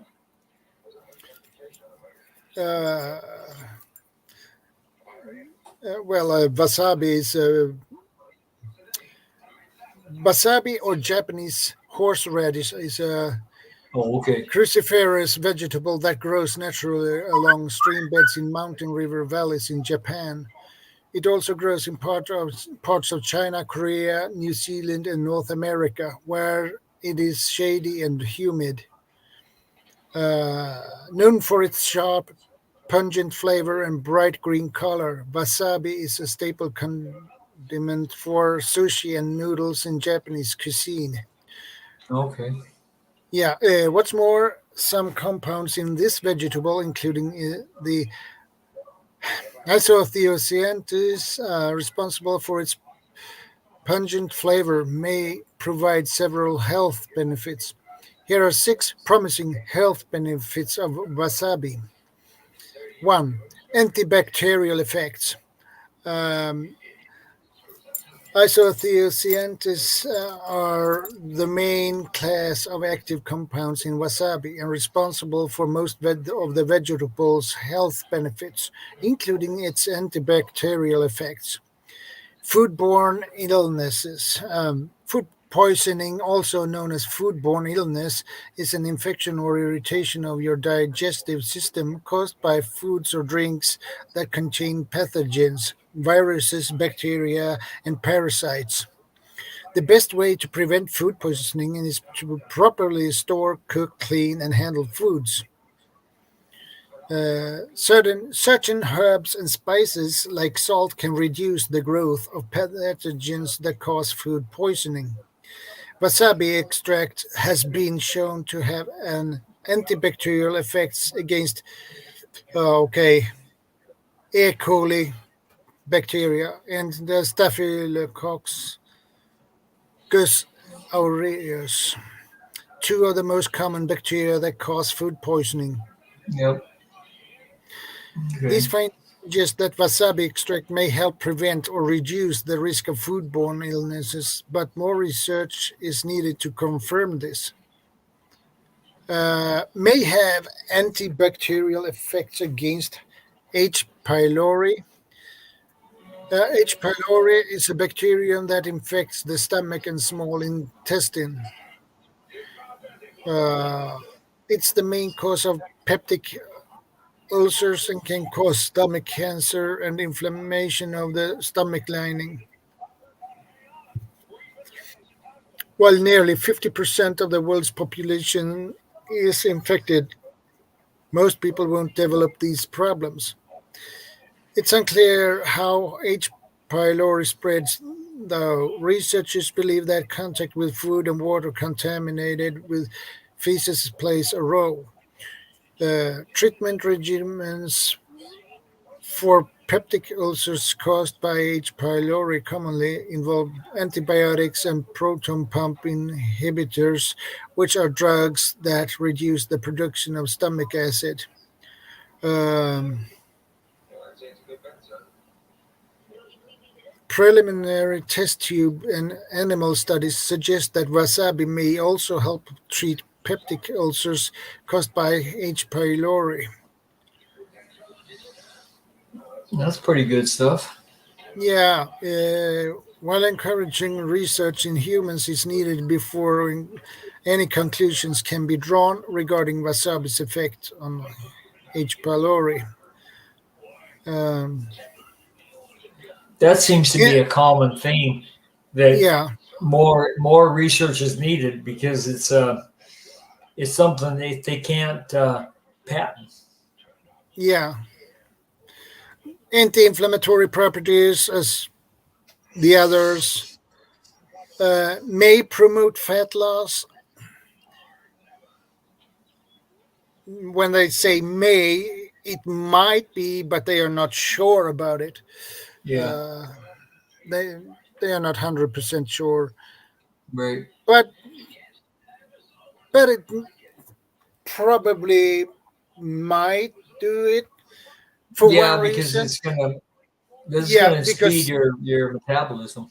yeah, and And have, that makes when the metabolism increases, that is why you're sweating yeah, that's when that's you the eat. thermogenic effect.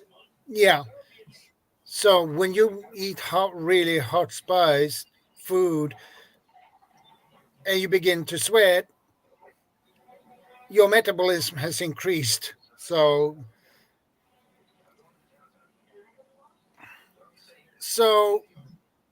yeah, I can agree with that. Yeah, it makes sense. May have anti-cancer properties. That's a good thing.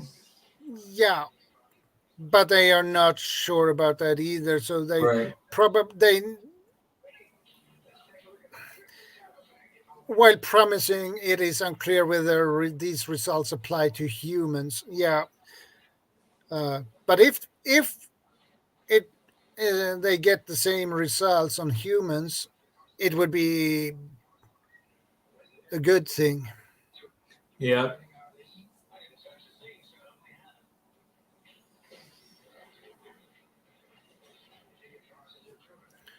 Um,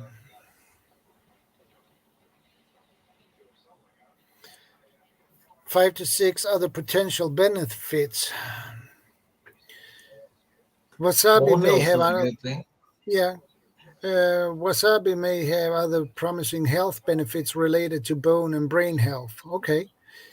Bone health. Wasabi may play a role in bone health. A compound in wasabi called p-hydroxycinamic acid has been suggested to increase bone formation and decrease bone breakdown in animal studies. Okay. Researchers have speculated whether HCA could help treat osteoporosis. It's a disease that causes your bones to become weak and brittle. However, human research is needed to confirm this potential benefit. Yeah. Um, Brain health. ITCs in wasabi may have neuroprotective effects. Studies in mice have demonstrated that they increase the activation of antioxidant systems in the brain that reduce inflammation. These findings suggest that ITCs may help prevent or slow neurodegenerative disorders driven by inflammation, such as Parkinson's.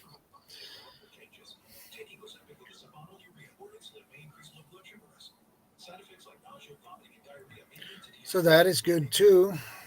Yep. Sounds like it's good stuff. Yeah, it does.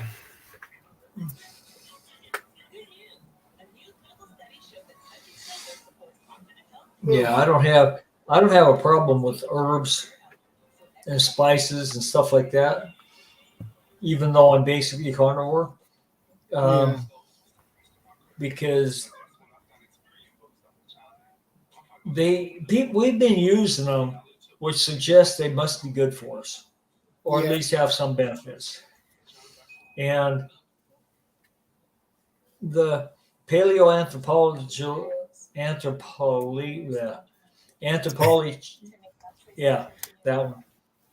Suggests from because they can take the bones and study them and see what the people ate, and that's what that is. And Yeah. after when we first came out of the trees and started to be walking upright, Yeah. we started eating meat. Yeah. And for about 2 or 2.5 million years, Homo erectus and whatever other offshoots we had ate mostly meat. We didn't have farms. We didn't have, they'd eat a little bit of fruit if they found it, but they didn't go eat soybeans and they didn't go eat corn. They didn't eat that stuff because it didn't exist. And they mostly started off being scavengers, and then they learned how to make spear tips and bows and arrows and stuff, and they started harvesting their own animals. And that's when our brain grew. And it continued to grow up until about 12 to 15,000 years ago, when the Ice Age came, and there was a loss of all those big fatty animals. And at that point, the people had to learn how to farm and raise crops because it was based on that or starve. And our brains actually shrank about 2 to 5 centimeters in the next about 200 or 300 years. Yeah. or even 1,000 years or something like that. I don't remember the exact numbers, but it was about that point. And then we got smaller, we got weaker, Yeah. and because we didn't have that abundance of red meat, and then we went along and we basically went back to eating red meat most places, or animals anyway. Yeah. Seafood, like shrimp, crab, clam, all that, and predominantly ruminant meat, like cows, sheep, goats, venison, you know, bison, um, caribou or reindeer, where you're at, whichever they are, and Mammoth. right, and the mammoths. But the mammoths, most of them got killed off, Yeah. and then because of the reduction in the herds of these animals, we probably overhunted them, Yeah. not knowing any better. And then we went back to when the ice age went away, and we started getting these animals back. We went Yeah. back to hunting them, but we were still eating more of the vegetables. Our brain stopped shrinking, but it didn't grow back again. And up until about 100 or 150 years ago, when they started genetically modifying all of the vegetables to get them sweeter, to get them bigger, to get them to grow faster, and all that, then they no longer had the nutritional value that they had before.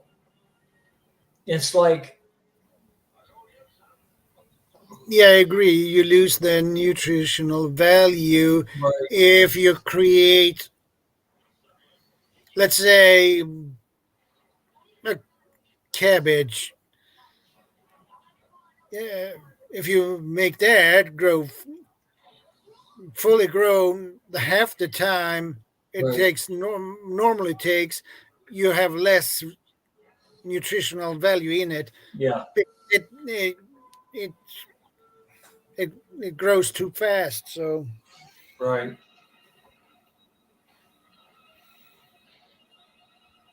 So the cabbage doesn't manage to keep up this to store the nutritional value. right, right. And the same thing with pretty much um, all the plants. And now, like Yeah. soybeans, Yeah. so in Asia, they're better and all, but they're so genetically modified Yeah. that they're highly estrogenic. And quite frankly, I don't want any more estrogen. I I agree. don't want to grow boobs. you know. I don't So want that either. yeah. So then we've now we're coming around. Then they did these studies that were not even real studies, Yeah. and like one of the big ones was Ansel Keys did what they called a 21 country study. But what he Yeah. did was only pick 7 countries right down the middle that all showed what he wanted to show in his study. And he was a plant-based person. Yeah. And unfortunately, the big business got into the farming, bought out Yeah. all the family farms, and then they want to promote, more vegetables, less meat. And then they came out with the studies that claimed they weren't really studies; they were just bullshit. But that claimed that eating red meat would give you cancer. There's absolutely no causal effect to that. Now, one thing that might do that to a point is if you cook meat on a barbecue or open fire or something like that, and cook it well done. Yeah. And meat should always be eaten medium rare, medium to medium rare. Then you don't have that. It doesn't develop that. I can't think of what it's called, but it doesn't develop the agent in it that they can try to contribute to cancer. Yeah. And it's like eating fat does not make you fat.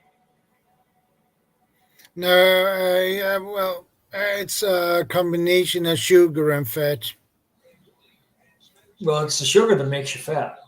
If you're eating, Yeah. well, I see what you're saying, but if you're eating fat and you're not eating sugar, your body will burn the fat for energy, and what Yeah. you don't use, it will pass. Yeah. And I mean, that's assuming your body's working like it's supposed to. Now, if you're having metabolic syndrome or diabetes or something like that, or hypoinsulinemia, where you have too much insulin or not enough insulin, then yeah, that's possible. But a normally healthy person eating a high fat, low carb diet will lose weight.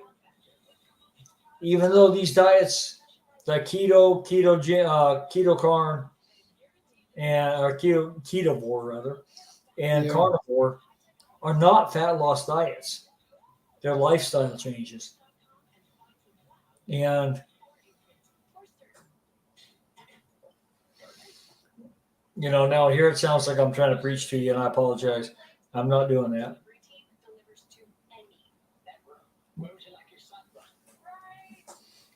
But that's basically what the studies that seem to be legitimate show. Yeah. And I'm not going to say that having a handful of berries or a handful of nuts or something like that is not good. It's okay. And I'll even do that once in a while. Yeah. Switch to insurance through AAA Texas today, and you can save an average of $483 on auto insurance. Compare that to State Farm. Hazelnuts and almonds. I love those. Yeah. My preference is Brazil nuts, but I like almonds real well, and hazelnuts are good too. Yeah, I'm a bit crazy about peanuts too. Yeah, but peanuts aren't even actually a real nut. They're actually a tuber, Yeah. or not a tuber. What do you call it? Same thing as beans. Yeah. Can't think of what beans are called right now. But they're actually not really a nut, so that's not good. But they've been called that for so long that it'll never change. Yeah.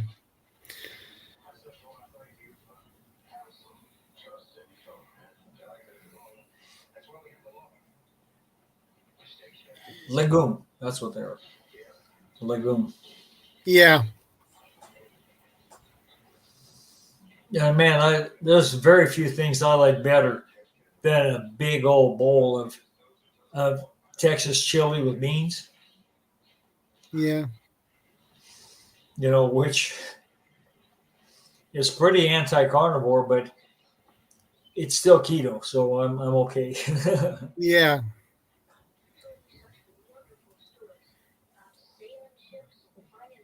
And I only do it once in a while, like maybe once a month or something. Yeah. Yeah.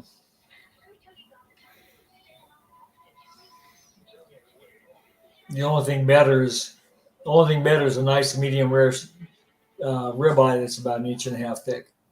Yeah.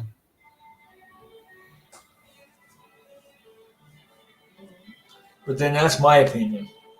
Yeah. And I'm not sure what your favorite foods are. I would hesitate to try to guess. Well, I like smoked salmon, sushi. Yeah, I don't care for sushi, but I want my fish cooked. Yeah, Now back home we had what was a kokanee salmon, yeah, which are smaller. You may be familiar with them. I'm not sure, but we used to get them smoked all the time, yeah, and those were good. yeah. I love smoked salmon. I love the flavor of it. It's really good. Yeah, Now, other than that, I like bass, and I like trout real well. Now, yeah, trout's almost the same as the salmon, but not quite. And of course, there's a million varieties of trout, but oh yeah. yeah, And there are different species of salmon too. yeah, So, exactly. You may have trout over there. I don't know. oh yeah, Yeah, yeah. Yeah, I love to go fishing for trout. yeah, It's so much fun. yeah. And if you get a good one, it'll really give you a fight, Oh yeah, which is half the fun. yeah. I prefer to fish when I go for fishing. I I prefer to fish for trout because it's more sport. Yeah. I I don't like to fish pike. It's so boring. Oh yeah. It's no sport in it. Oh, I've never caught a pike. I've never been anywhere where they had them. Well, when you caught a pike, it's like feel like you stuck in the bottom of the Well, it's lake. like catching a sucker or something, huh? Yeah, Or it's a carp. heavy, and you just wind in and wind in. Yeah. Nah, trout is a little bit more sport. It's Yeah. more fun. It's harder to catch them, but Yep. when And you get them on yeah, hook, bass is a lot like that. yeah, They're hard. They're kind of hard to catch. A lot of good fight, and again, I don't know if you have any over there or not. bass, I'm not sure. You know, you got the largemouth, the smallmouth, and the striped that I know of. There might be more than that, but that's ones I've caught. Um,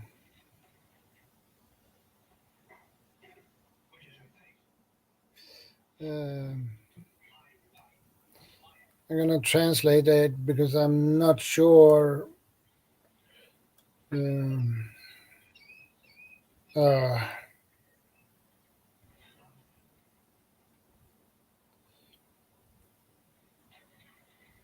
oh,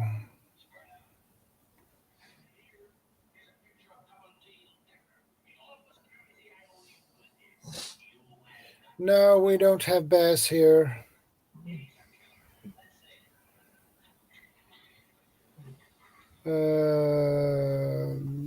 We have. I'm gonna.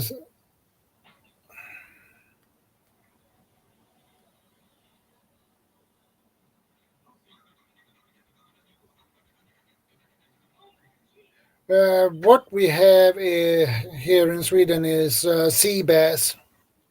Oh, okay. Yeah, that's a bit different.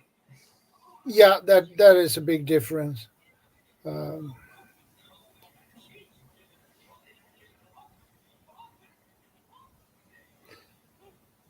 they are very different from your bass. So, Yeah, do you have sea bass in the states too? I think they do on the coast.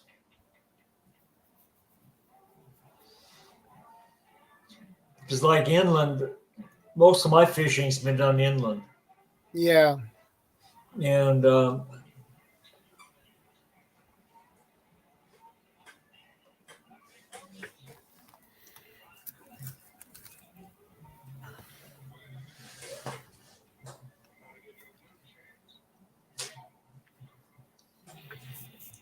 but I've heard of sea bass, but I don't know if it was like anywhere.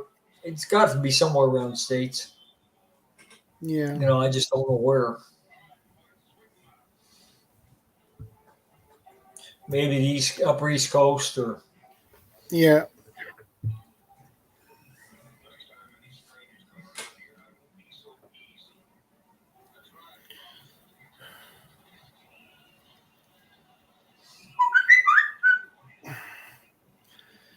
It is after midnight now here, so oh yeah. yeah, I think I'm gonna to wrap things up now. All right. Well, thanks for having me. Yeah, you're very welcome, and I have things to do Oh yeah. this Sunday, so I don't want to sleep. All right. Lose Well, this whole Sunday on good sleeping. conversation. Oh, you're very welcome. It's always nice to have you here, my friend. Well, thank you. So I take guess care, I'll Leonard. All right, you too, Shadow. I'm going to drop off. Yeah. Okay, guys, take care. Stay safe. Thanks for stopping by. I appreciate that. And I'll see you next week. And I hope we have another interesting topic for next Saturday. So, well, have a good day and stay safe. And God bless.